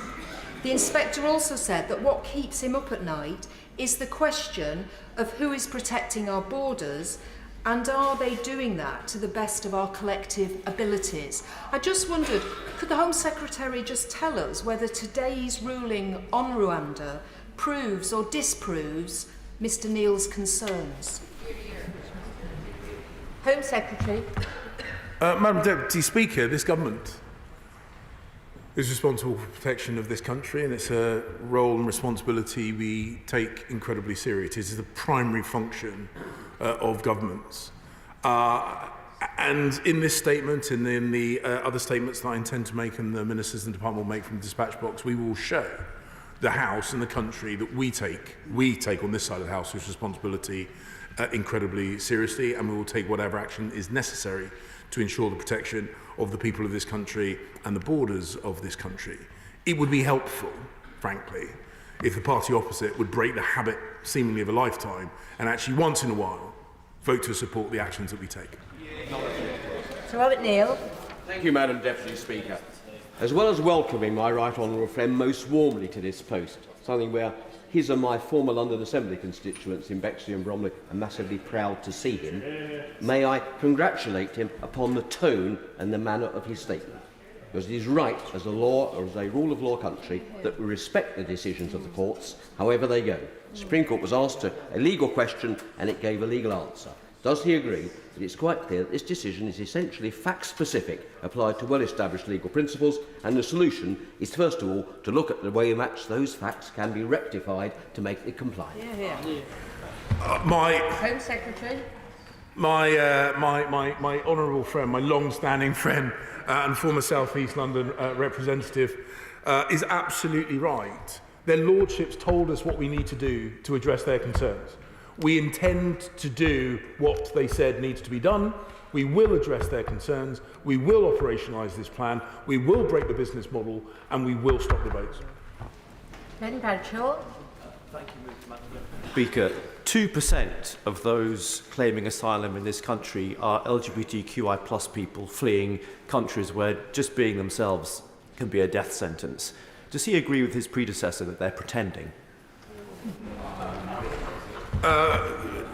If the honourable gentleman wants to know my views on things, he can ask me my views on things rather than ask me to comment on other people's views. Tim Lawton. Thank you, Madam Deputy Speaker.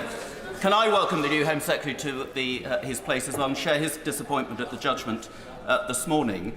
As we've heard, the Supreme Court focused on the principle of non-refoulement, and hopefully that can be addressed in a new treaty and perhaps will be made more robust if we can work jointly with other European partners who have expressed an interest in a Rwanda-type scheme. But can I ask him, why was this not considered in the original Rwanda treaty?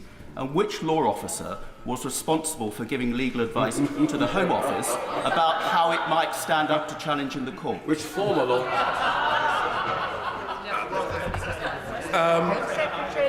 Madam Deputy Speaker, the honourable gentleman knows that government legal advice is for informing the decision-making of ministers. It's not appropriate, and we will not discuss government legal advice at the dispatch box. He knows that. The point is, of course, we do always prepare for a range of eventualities. As I said in my statement, we recognise that this was one of the decisions that might come from the court. We listened carefully to the statements made by the judges at the lower courts, and we have already started to take action in response to the concerns that they have raised. Alistair Carmichael. Madam Deputy Speaker, can I also welcome the new Home Secretary to the dispatch box? He's got a difficult job, but it's in everyone's interest that it should be done well. Can I also welcome that part of his statement where he says, "We are not going to put forward proposals simply to manufacture an unnecessary row for short-term political gain." That much, at least, will be a refreshing change. But he should be aware that his honourable friend, the member for Ashfield, the Deputy Chairman of the Conservative Party, is reported as having told ITV that the Prime Minister should ignore the laws following the Supreme Court decision. Will he dissociate himself from these comments? Home Secretary. The government, this country, prides itself on being a law-abiding country. So to hear the government's position on things, listen to the statements of government ministers. I have made it clear. We respect the judgment. We listen carefully to the comments made by their lordships and, of course, the lower courts. We will respond indeed. As I say, we are already responding to the comments they make to make sure that the actions that we take when the Rwanda scheme is operationalised are in strict accordance with international law.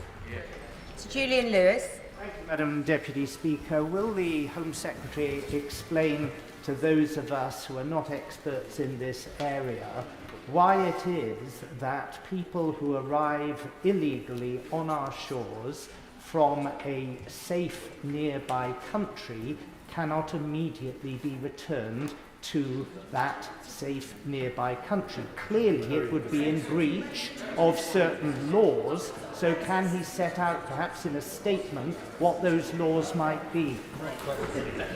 Home Secretary. Madam Deputy Speaker, receiving countries have got to consent. That is at the nub of this, and which is why it is so very important that the ministers of the department, particularly the immigration minister, has spent so much time working with those countries from whom we have traditionally received illegal migration, including France, but others, most notably in terms of the statistics, Albania, where we have developed an excellent working relationship. And this is where I will claim a bit of credit, because my right honourable friend, the immigration minister, and I had something of a tag team with government in Tirana. And we are seeing the success that comes about from pragmatic but determined relationships with European partners and others. And I pay tribute to my right honourable friend for that work. Sir Chris Bryant. Thank you, Madam Deputy Speaker. I too warmly welcome the Minister to his post, not least because I know people in the Foreign Office who were rather sad to see him go. However, can I try that question again? What does he think about the 2% of people who claim asylum on the basis of their sexuality because they face massive persecution and death threats in their own country? Does he think that they're pretending to be lesbian, gay or bisexual? And if he does, will he provide the evidence for that?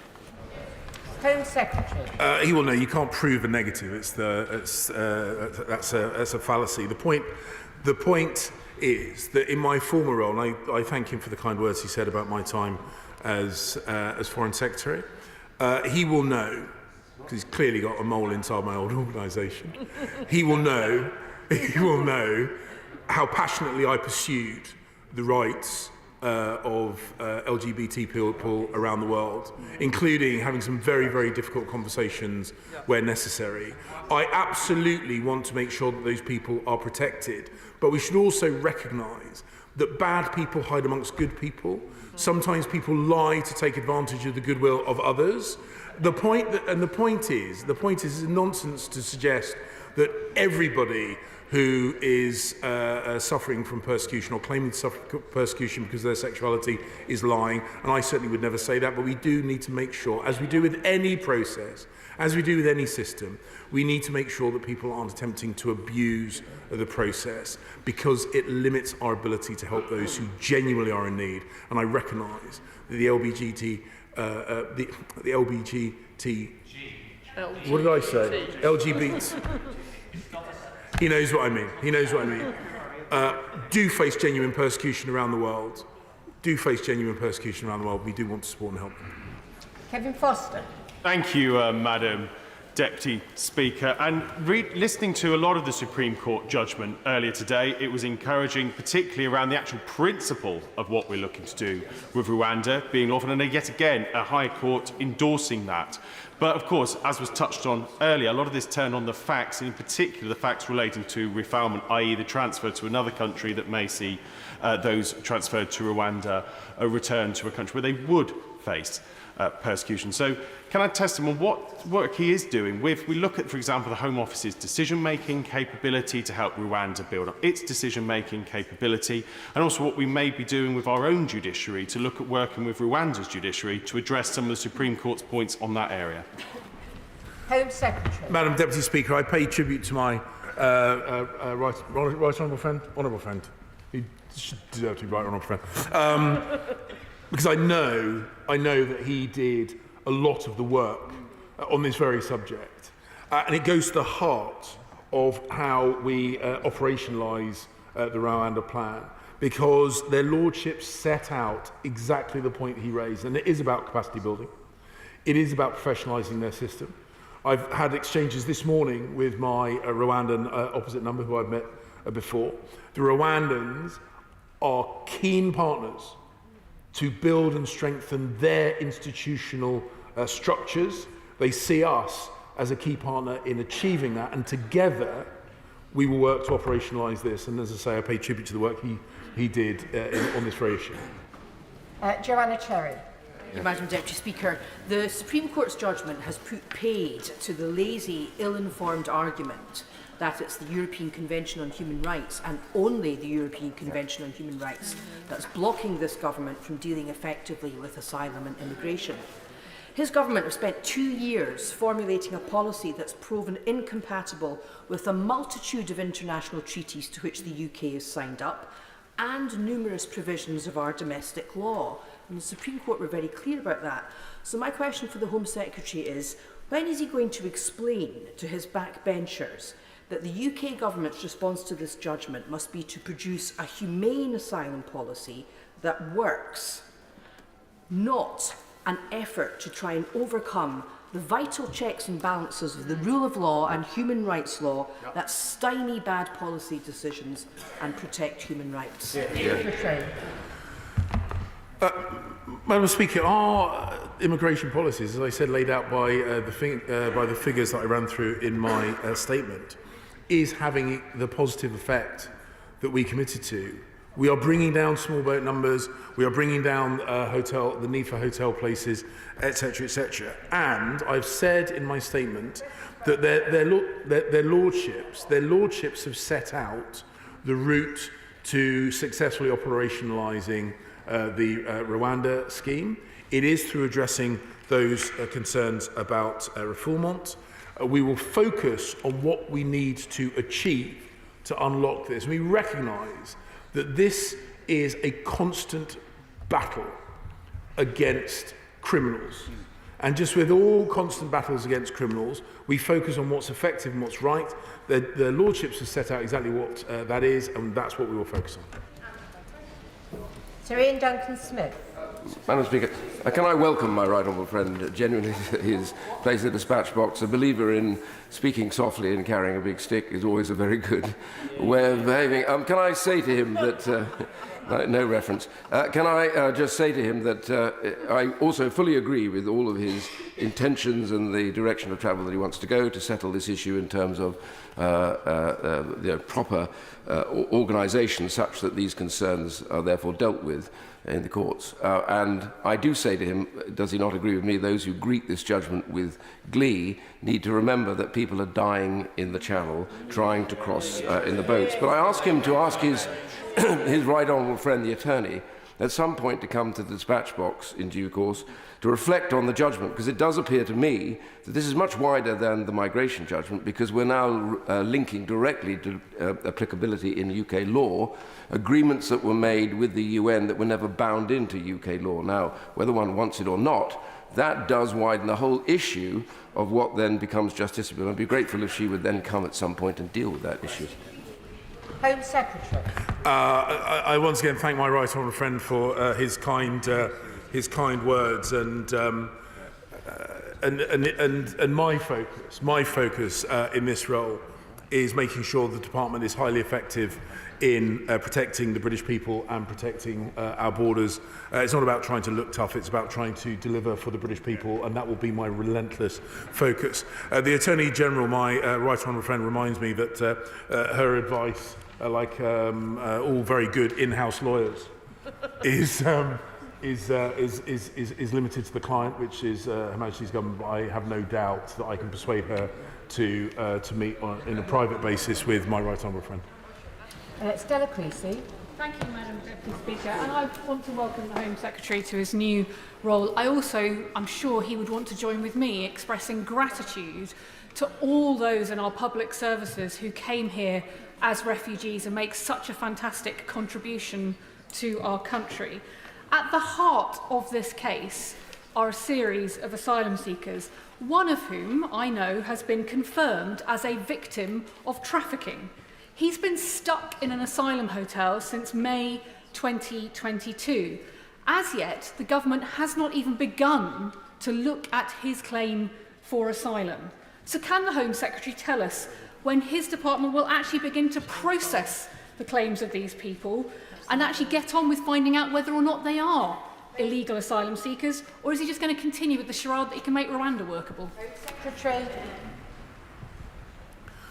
I don't have details of the individual case that she raises, so I can't comment on the specifics of that. But I will remind her and the House that as part of the Prime Minister's 10-point plan, reducing or eliminating that historic backlog of case files was a commitment.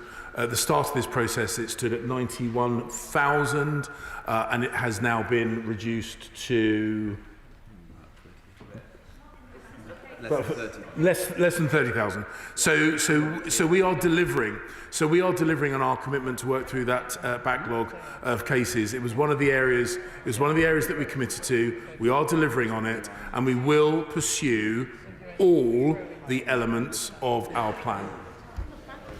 I would urge colleagues to be brief in their questions so that the Home Secretary can be brief in return, because we have a very packed agenda today and I want to make every effort to get everyone in. Sir Simon Clarke. Thank you, Madam Deputy Speaker.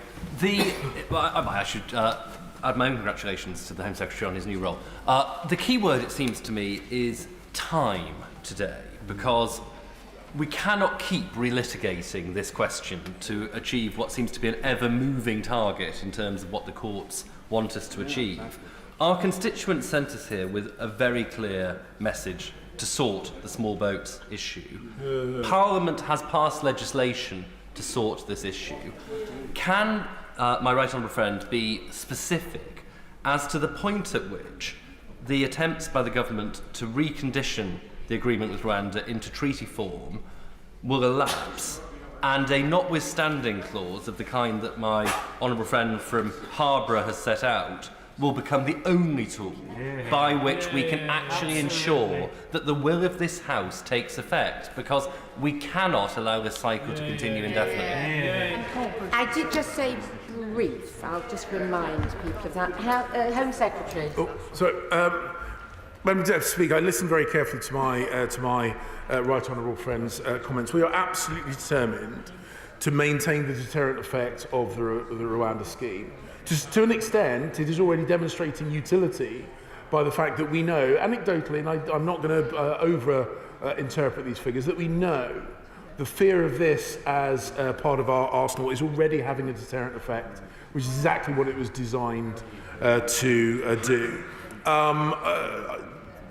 National governments can't just vote themselves out of international commitments, and they are things I recognise as a former Foreign Secretary are incredibly powerful tools as we try and do good around the wider world. But I give him this commitment. We remain relentlessly focused on making sure that we continue to drive down these small boat crossings using the full range of capabilities at our disposal. Sammy Wilson. Madam Deputy Speaker, the Secretary of State is right to prioritise, the government's right to prioritise illegal immigration and ending it as a priority. However, in his statement today, I think I counted 6 times he talked about having a plan. The only word he left out of that was a cunning plan, because his plans seem to be as workable, effective and chaotic as Baldrick would have suggested in the Blackadder series. But it's no laughing matter, because whilst the plans are not working, there's still pressure on our infrastructure. There's still criminal gangs profiting from people's misery, and and people who use illegal routes are being disadvantaged. Will the Secretary of State give us a commitment that if the European Court of Human Rights continues to be a barrier to the will of this House, that the government will take action and will ignore the demands of the Human Rights Court? Madam Deputy Speaker, the honourable gentleman I have a huge amount of respect for. He knows that. I know he believes that. One of the points that I took from the judgment today is it's not just about the ECHR. Their lordship set out a number of international commitments that we have made, but they also set out what we need to do to get the Rwanda plan up and running, and it's on a very specific legal point, which we are already in the process of addressing. And I would respectfully disagree with him, because small boat arrivals are down as opposed to almost everywhere else in Europe, where they are significantly up. The use of hotel bed spaces is down because of the arrangements that we have put in place. The speed of processing has increased, and the volume of processing of asylum claims has significantly increased. So there are always multiple strands to this plan, as set out in the 10 points that my right honourable friend, the Prime Minister, put forward, and they are having the desired effect, and we will just keep working to deliver on our commitments. Damien Green. Deputy Speaker, does my right honourable friend agree that one of the glories of our parliamentary democracy is that governments have to obey the law the same way that individual citizens or corporations have to obey the law? And does he also agree that those looking at the judgment carefully, thinking that there is a simple one lever to pull solution, are going to be disappointed? Secretary. Madam Deputy Speaker, I'm going to quote a very wise woman, Georgia Maloney, who herself is quoting an even more wise woman, Margaret Thatcher, is that this is a constant battle. This is a constant battle, and in that battle, both domestically and internationally, one of the real strengths, and I saw this as Foreign Secretary, one of our real strengths on the international stage is that when we speak, when we demand other countries abide by the rule of law, we are taken seriously because of our posture on this. And we will continue to ensure that we abide by the rule of law, while simultaneously, and we have proven we can do both, while simultaneously delivering on the commitments we made to drive down illegal migration and stop the boats. Chiomora. Thank you, Madam Deputy Speaker. I would like to welcome the Home Secretary to his new position. 1/5 of my constituency casework comes from his new department, and it is a catalogue of human misery. Just one very brief example from the hundreds I could give. Asylum application made December 2020. Interview November 2022, still waiting for a decision, has 2 young children, has twice attempted suicide, a huge cost to them, the NHS and the police. Will he just get a grip and stop making magical thinking and just fix his department and the asylum process. Madam Deputy Speaker, I completely sympathise with the frustration that her constituent must feel, and it's reflected in the frustration that I detect in her question. But I remind her and the House that we never claimed that the Rwanda deal was the totality of our response to this issue. We made a commitment to increase the speed of decision making and drive down the backlog, and we have demonstrably done that. Dr. Caroline Johnson. Thank you, Madam Deputy Speaker. My constituents are disappointed by the judgment today, but will be heartened by the government's commitment to stop the boats. But they're impatient. As the government threatens to take over RAF Scampton, they're impatient that the boats are stopped as soon as possible. I understand his plan is to upgrade the treaty with Rwanda. Can he advise the House how long will that take? Will that be potentially subject to legal challenge? And if so, how long could those legal challenges take? Home Secretary. Madam Deputy Speaker, I'm not able to give certainty on timelines. I wish that I could, but she will know. She will know that I have a constituency interest in getting this right. RAF Wethersfield, in my own constituency, is being used as a refugee, as an asylum centre. In my conversations in the constituency capacity with my right honourable friend, we discussed the need to drive down the demand for accommodation, whether it be at Scampton, whether it be Wethersfield, or indeed anywhere else. The best way of closing down Wethersfield, not needing Scampton, is to stop the boats, and we are relentlessly focused on doing so. And indeed, my honourable friend understands we are relentlessly focused on doing so for all the reasons I've discussed earlier. Jeremy Corbyn. Thank you, Madam Deputy Speaker, and I welcome the Home Secretary to his position, and I also welcome the court judgment this morning. But what I noticed in his statement was a complete lack of empathy as to why people seek asylum in the first place, why people risk their lives and risk everything to try and cross a dangerous channel to get to what they hope to be a place of safety. He's right to confirm that there is a global rise in the number of refugees, massively. Shouldn't all governments be working together to address the causes of that, the poverty, the wars, the human rights abuses, and all of those issues? And will he confirm that this country will not walk away from the very important advances made over the last decades by the existence of the European Court of Human Rights to improve human rights, not perfect, but improve them all across Europe, including in this country? Home Secretary.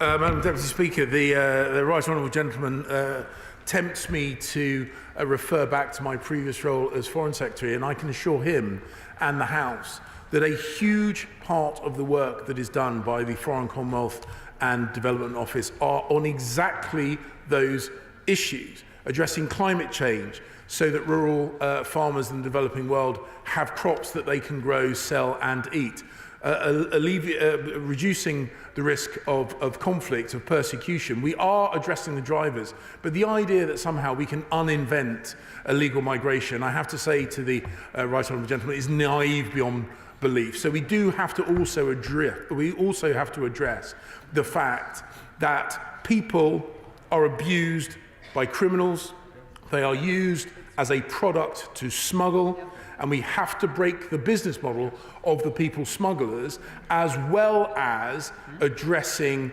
the issues that drive people away from the countries that they originated. David Jones. Speaker, may I add my voice to the general welcome to my right honourable friend. He's told the House that his department had anticipated the decision of the Supreme Court that was announced today. That being the case, can he tell the House if he's made an assessment as to whether legislation will be necessary in order to remedy the problems that have been identified? And if so, when would he anticipate being in a position to introduce that legislation? Home Secretary. I can assure my right honourable friend that as a thoughtful and proactive department, the Home Office, and I can't claim credit for this because much of this work was done before my arrival. But of course, the department looks seriously at the range of potential outcomes from this judgment. We've already set in place the work to turn the MOU into a treaty, thus by addressing some of the concerns of their lordships. And the Prime Minister and I have both made it clear that if there needs to be legislative work domestically in order to ensure we do this, we are unafraid of putting that forward. Clive Efford. Madam Deputy Speaker, I know from my recent visit to Cove School that they will welcome their former pupil to his new role, as I do. Can I urge him to resist calls from people on his own benches to remove us from the Convention on Human Rights? Because if we were to do so, a serious criminal or someone who means us harm, such as a terrorist, or someone suspected of terrorism, who seeks to hide overseas, could legitimately claim that their human rights could be violated if they were extradited back to the UK if we were outside of that convention. How is that taking back control of our borders?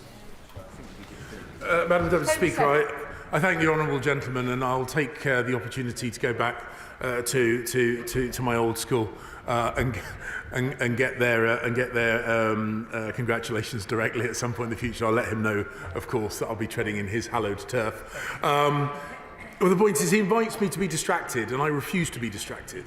I will focus on what we need to do to achieve it. Their lordships, in their judgment, set out the route to operationalising the Rwanda scheme, the Rwanda plan. I'm going to focus on what they have told us will resolve the sticking point in this. There was much in this judgment to be welcomed, including, of course, all the other elements about the fundamental soundness of this policy. Will focus on the thing that will unlock the operationalisation of this plan. Sir Edward Lee. But how long will this Rwanda treaty take to actually get through? How long will it take to have the court case, get the judgment, and the whole thing crawled over again by human rights lawyers? Meanwhile, my right honourable friend is a victim of all this in his constituency at Wethersfield, as I am in RAF Scampton, our failure to stop the boats. Now, he's a thoroughly nice chap. I feel that he feels my pain. And therefore, once this court case over Scampton is decided in the next week or two, will he meet with me so that we can work together to get up to £300 million worth of levelling up at Scampton, whatever the result of that court case? Home Secretary. Madam Deputy Speaker, I'm always delighted to meet my honourable friend. He will know that, of course, I'm now in a position where I have to be careful in terms of the commitments I make, certainly about RAF Wethersfield. I do not intend to abuse my position as Home Secretary, but what I am absolutely committed to do is to drive down the need for RAF Scampton, RAF Wethersfield, just as we have driven down the need for hotel accommodation. I am absolutely committed to that, but of course I will meet him. We do need to speed up if we're going to get everybody in. Claire Hannon. Warmly welcome the Minister to his new role. The UK is absolutely entitled to create a bespoke policy, and he referred to his constructive work with Albania. But does he understand, unlike his predecessor, that policy must be compatible with facts and the law, that it should focus on the chaotic processing he has inherited and funding the public services that he says are under pressure? And can I confirm that he also acknowledges that the ECHR is a fundamental cornerstone of the Good Friday Agreement, and that abandoning it would not be compatible with the government's commitment to Northern Ireland? Home Secretary. Once again, the honourable lady is asking me to comment on something in parallel to the things that I set out, but my commitment to her and the House is we are going to focus on the things which will unlock this strand of our work. I can give her, I can't give her, or indeed anyone else in the House, guarantees of timescales, but we are already being effective on processing, on driving down the need for hotel accommodation, on speeding up the decision making, all of which are part of the basket of activities which are helping us be a positive outlier when compared with our European partners. Sir William Cash. Thank you, Madam Deputy Speaker. There is a lot of tinkering going on here. Actually, the real problem is parliamentary sovereignty, and the rule of law, which my right honourable friend referred to, is at the heart of this. If the law is clear and express and use the notwithstanding provision, it will deal with all the matters, as I did in an amendment a few years ago. The further point, if I may say, before the Attorney General jumps in, is to say that if we get the law right, we can then deal with what is effectively an international problem, and at the same time distinguish between economic illegal migrants and the proper refugees. Madam Deputy Speaker, I would caution the House grasping for silver bullet solutions. Sometimes the most effective government policy is just focus and graft.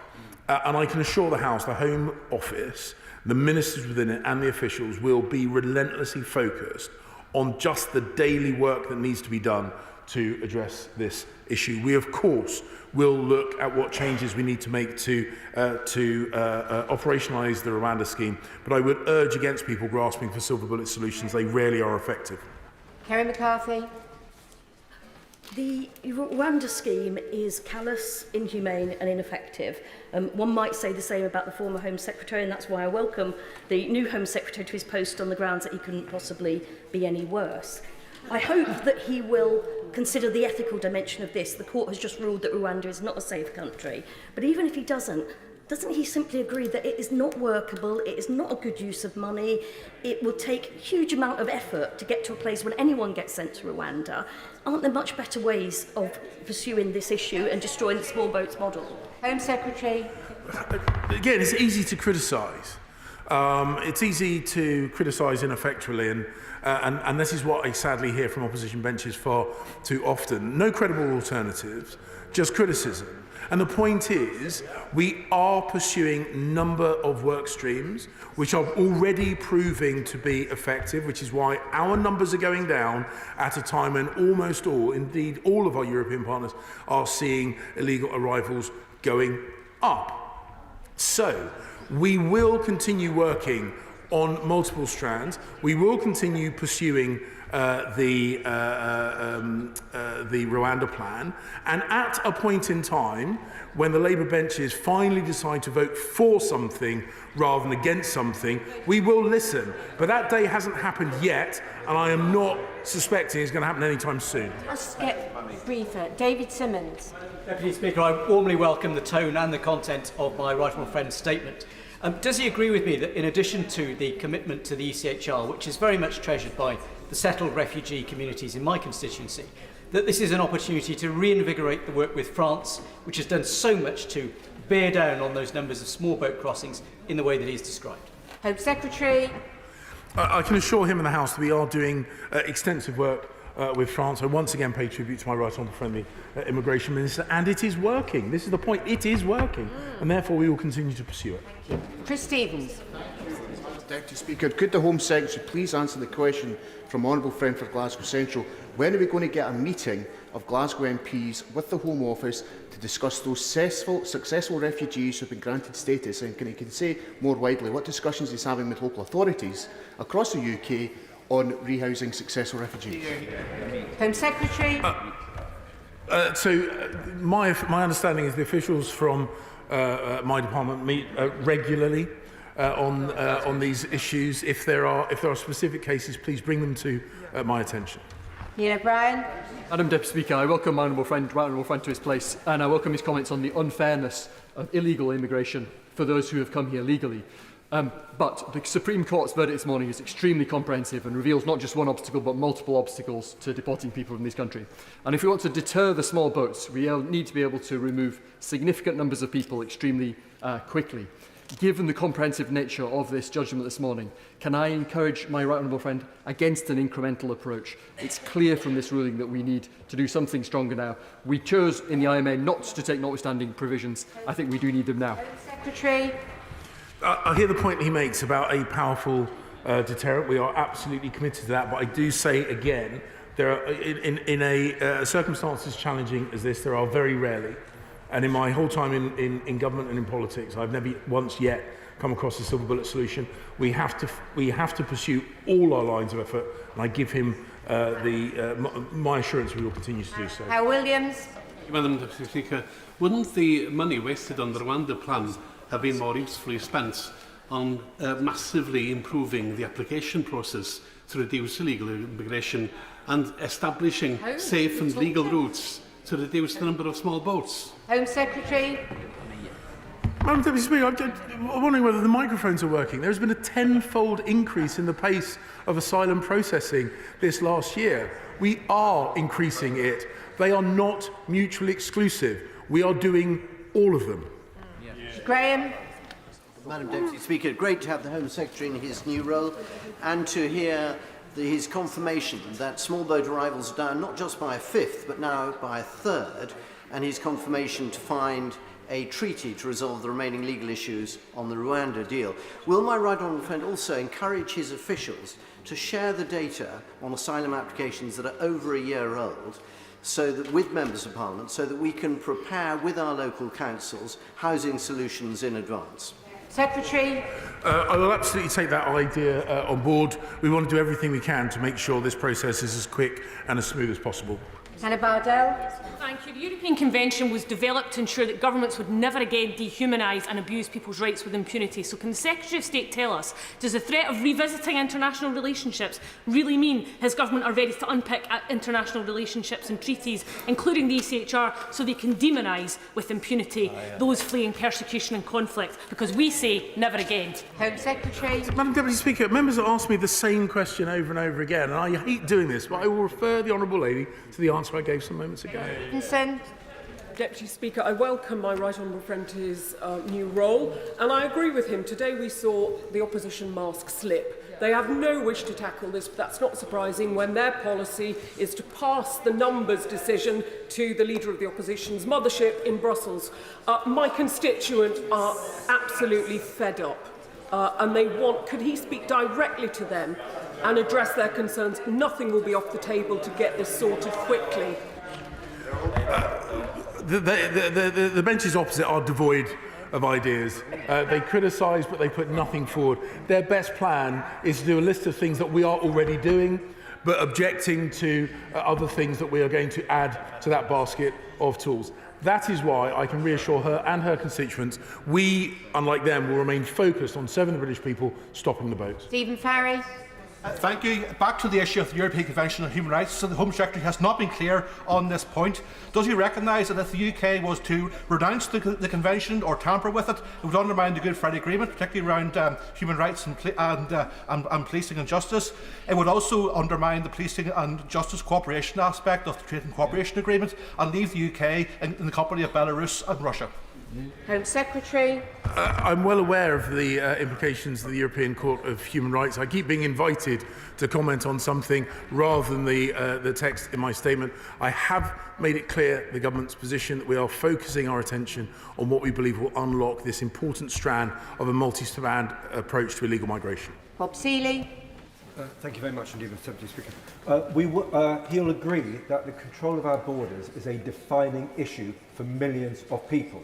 So when the Prime Minister says, if necessary, I am prepared to revisit our domestic legal framework, could we sharpen that up a bit to say we will revisit our domestic legal framework and we will do so on multiple fronts in a timely way? Secretary.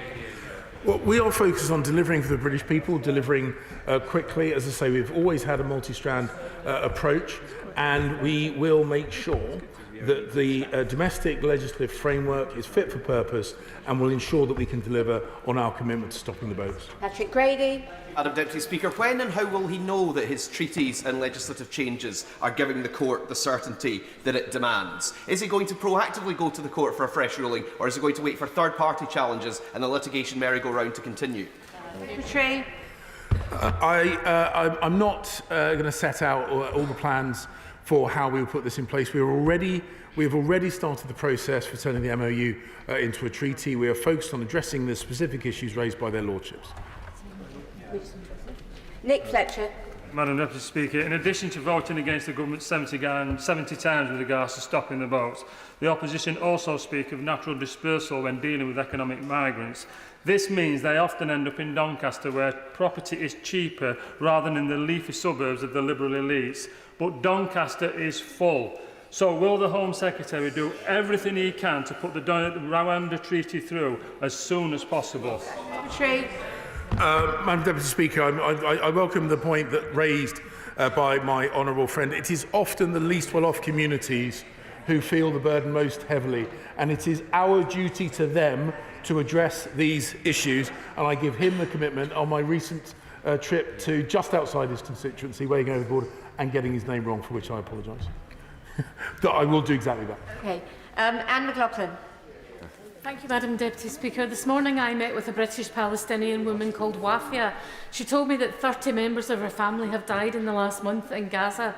She told me about her cousins who so far survived but are utterly traumatised and completely terrified. Now, should those cousins and their children somehow make it to these shores, albeit on the only route given to them by this government, i.e. the dangerous small boats crossings, is he seriously telling me he could look these people in the eye and tell them not only will they not be joining Wafia, but they'll be going to Rwanda, which is his eventual plan, and they will never be reunited with what remains of their family? Madam Deputy Speaker, I'm not going to be drawn on making comments on specific individuals without knowing the circumstances. It would be ridiculous for anyone in the House to try and do immigration processing across the dispatch box like that. Of course, I recognise, I've seen the pain and suffering the Palestinian people in Gaza are experiencing. We have got family reconciliation schemes as part of our safe legal routes, but I'm not going to make specific comments on individual cases, and the reason why I won't is obvious to anyone who gives it any thought. Gullis. Mr. Speaker, the people of Stoke-on-Trent North, Kidsgrove and Tork want to know clear and simply, as well as looking at our legal framework here in the United Kingdom, will the Home Secretary be willing to disapply international treaties and conventions such as the ECHR and Refugee Convention in order to take back control of our borders, yes or no? I don't believe those things are necessary, but the point is our focus. We remain focused on what we need to do. And I've said a number of times, there are no silver bullets. This requires constant work, constant vigilance, constant effort, and I commit him and I commit to the whole House. That's exactly what we'll continue to do. Alan Brown. Thank you, Madam Deputy Speaker. According to the Home Office's own figures, it will cost £63,000 more to transport a vulnerable human being to Rwanda rather than let them stay in the UK. So if the government was to scrap this unlawful, inhumane and cruel policy, how much money would that save the taxpayers? Home Secretary. I don't agree with those numbers because ultimately, no, I don't agree with his interpretation of those numbers because ultimately it fails to take into consideration the cost to human lives, of not deterring people, putting their lives into the hands of criminals, putting their lives at risk on the open seas in small, dangerous dinghies. And he should be conscious that deterring this evil trade is a human good and something that we should be pursued. I'm amazed that he looks at it purely in pounds, shillings and pence and not in the cost to human life. David French. Will friend agree that it's classic Labour double standards that they appear to support the United Nations sending people to Rwanda but don't support the British government doing the same? A friend of every country except their own, I think. Thank you. The Home Secretary is clearly under a lot of pressure from his backbenchers on this, but can I remind him that ECHR is entwined throughout many years of devolved Parliament's legislation and indeed Scottish case law. So what assurances can he give that his government will not attempt to weaken or change the ECHR without consent from devolved administrations? Home Secretary. Well, with regard to amendments, when I was Foreign Secretary, I made the point that if you want to preserve institutions, they need to evolve. So nothing should be caught in aspic or frozen in amber. But ultimately, once again, she asks me to be distracted from our core effort, which is delivering on our multi-strand approach to attacking illegal migration. I refuse to do so. Greg Smith.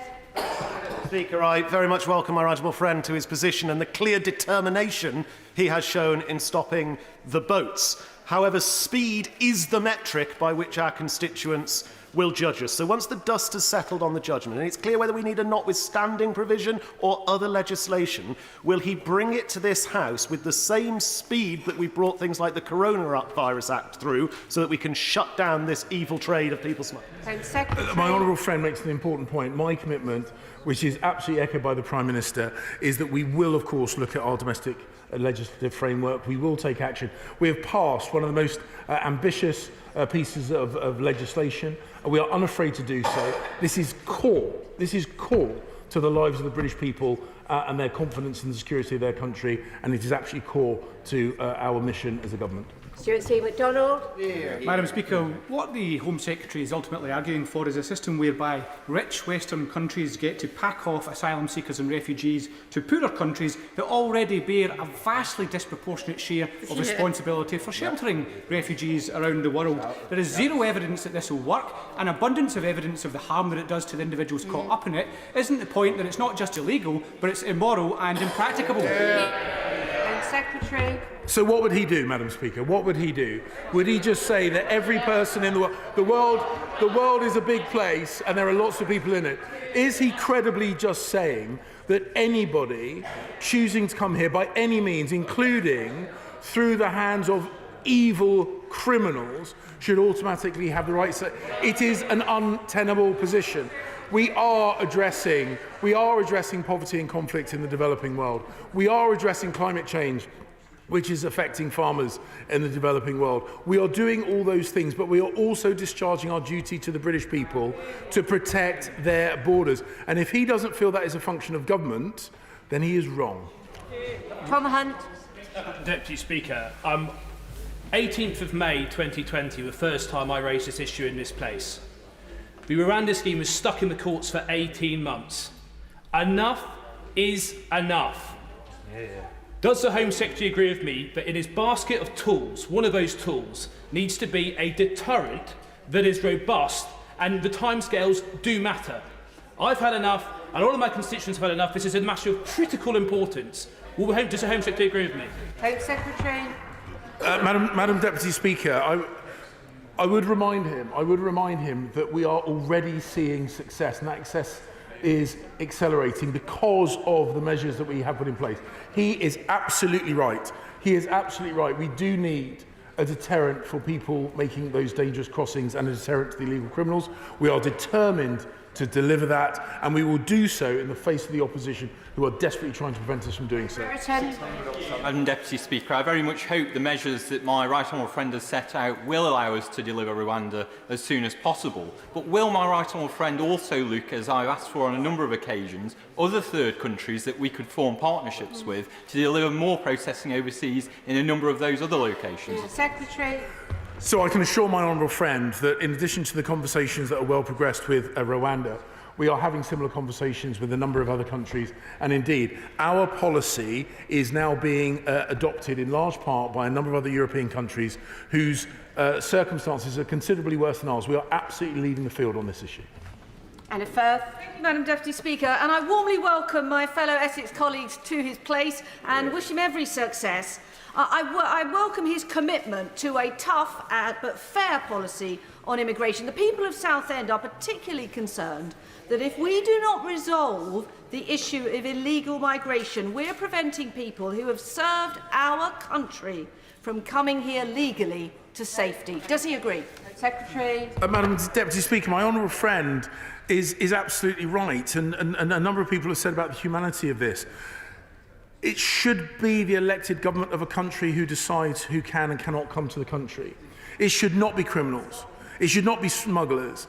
It should not be people who prey upon the weak, because that would be the byproduct of a failure to address this. And this is what we see from the opposition, a complete vacuum where policy should live. And that vacuum encourages illegality and criminality. That is what we're seeking to address. Brendan Clark-Smith. Thank you, Madam Deputy Speaker, and can I welcome the Home Secretary to his place and thank him for the outstanding job he did in his previous brief. But Rwanda is a country we do business with. It is a country with a thriving economy, and it is a country the leader of the opposition's football team even promotes as a tourist destination. So, bearing this in mind, could the government consider whether it may be appropriate to add Rwanda to the list of safe countries? My honourable friend makes a very good point, and one of the few things that the former leader of the opposition and I share is a passion for Arsenal Football Club. But the point is, Rwanda is a country which is developing fast. It is a close partner. They listen carefully when we talk to them and work with them, and I have no doubt that working closely with them, we will bring this scheme into operation and put forward that deterrent, which will be a really important strand of the multi-strand approach we have to illegal migration. Scott Benton.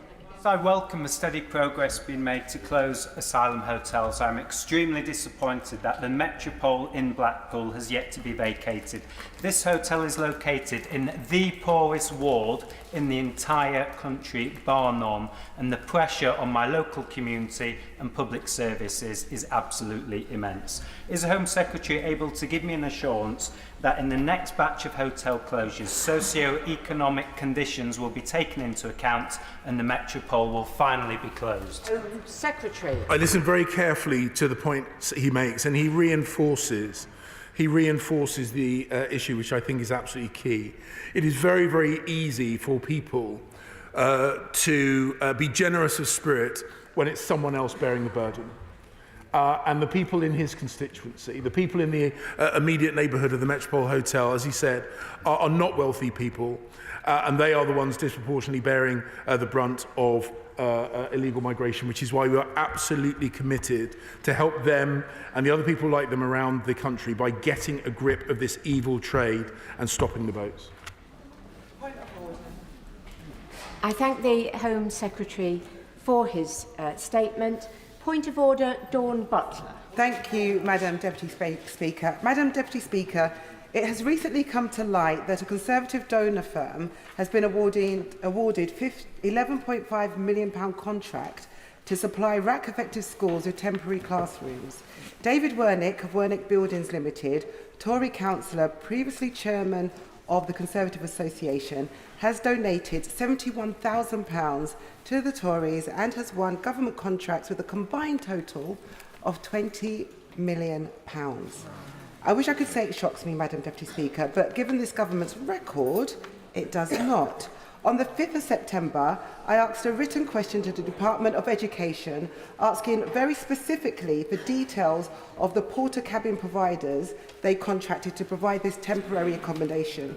I stated clearly that I wanted the names of the firms contracted. In the reply, the member for Wantage, on behalf of the department, failed to provide a substantive and specific answer to my specific question. It is not acceptable, Madam Deputy Speaker, for ministers to reply with obfuscation and avoidance, and I'm increasingly concerned that this is becoming the norm in response to parliamentary questions. So, Madam Deputy Speaker, I seek your advice on how members can ensure that in future we get clear, concise and correct responses from the government. Well, I'm grateful to the Honourable Lady for giving me notice of her point of order. As I'm sure she knows, the Chair is not responsible for the content of answers to parliamentary questions. Mr. Speaker has always made clear that he does want as much transparency and accuracy as possible.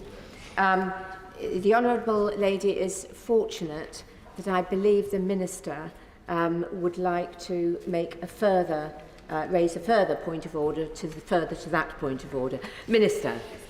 Thank you, Madam Deputy Speaker. I was just going to respond to say that I don't know anything about the first point, but on the second point about the companies, I'll ask my Honourable friend, the Schools Minister, to write to her and explain which companies are doing it. Thank you. Okay, so I think basically the Minister has said he's going to provide some further information. I'm sure that if the Honourable Lady does not find that satisfactory, she will come back. But if she wishes to make a further point of order... Just very quickly, I thank the Minister for that response. If he could please provide whether there was any competition before the award of the contract, that would be really useful. Thank you, Madam Deputy. Okay, I suggest what we don't do at this point is to get into too many details about what is going to be in this response. But I think we've started the ball rolling, so we will await that information to be supplied to the Honourable Lady.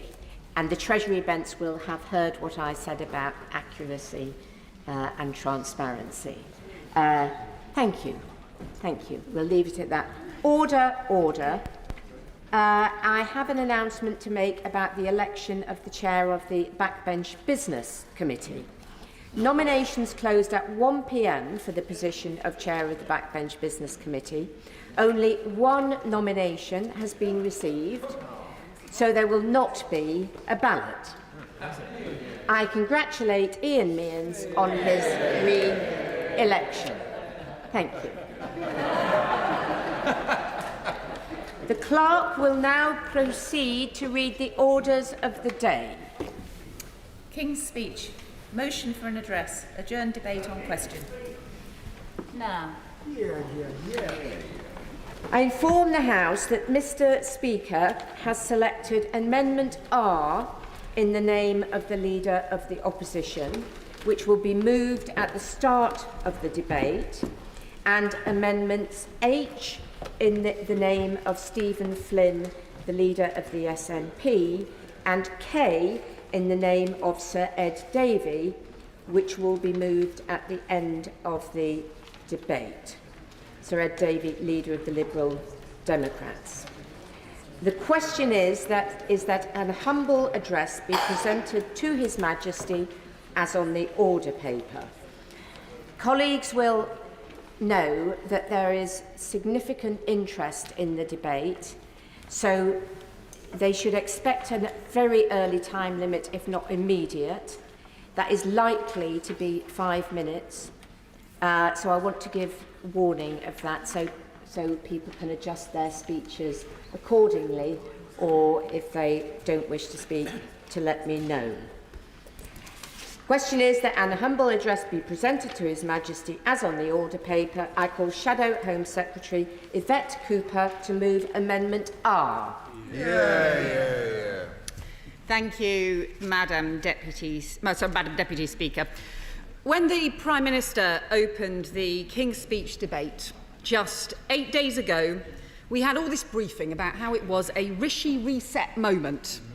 So much of a flop was it that, having made promises just 8 days ago about the changes his government would deliver, now he's talking about the changes to his government instead.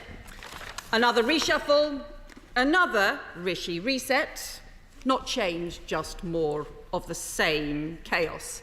We remember his conference claim that he was rejecting decades of failure, including the last 13 years of Tory government.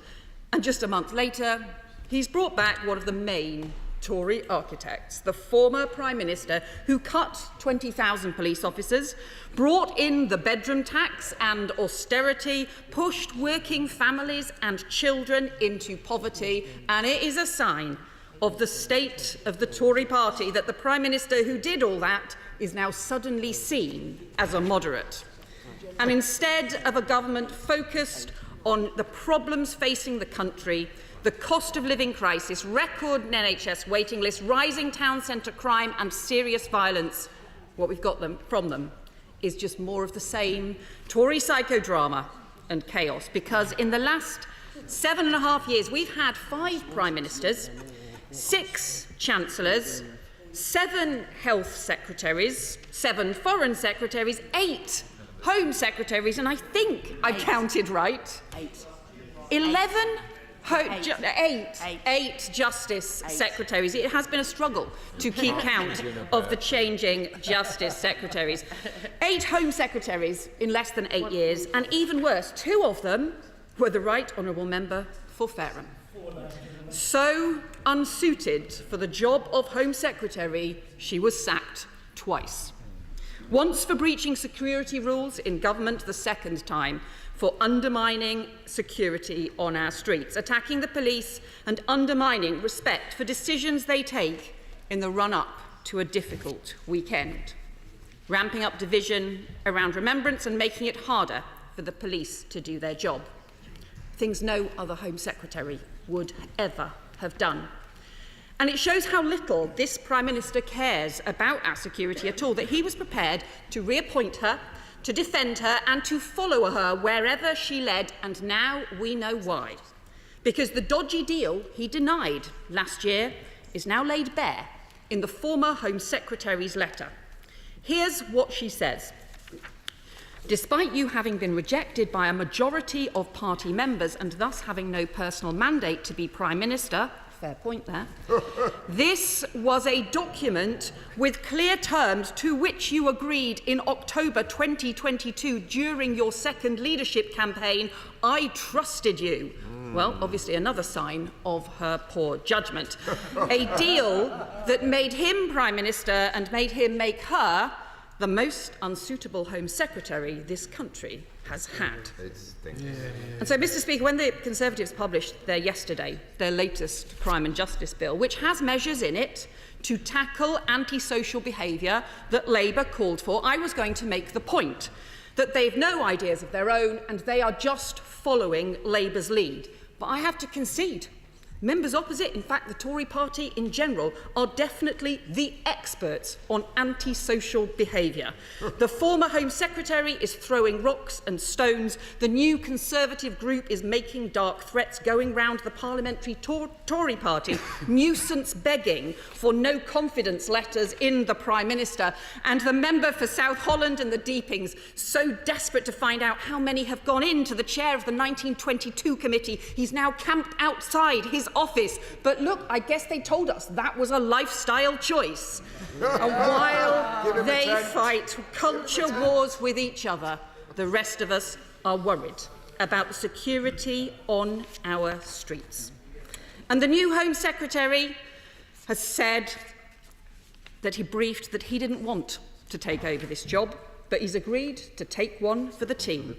So let me just say to him and to all of their front bench, if he and their ministers don't want to be running the Home Office, don't want to be running the Justice Department and can't see how to do the job, they should get out the way and let those of us who can. Because our country is crying out for a government that actually cares about tackling crime, restoring security to our streets and restoring confidence in the police, rather than a Tory government, just chasing headlines and fighting amongst themselves.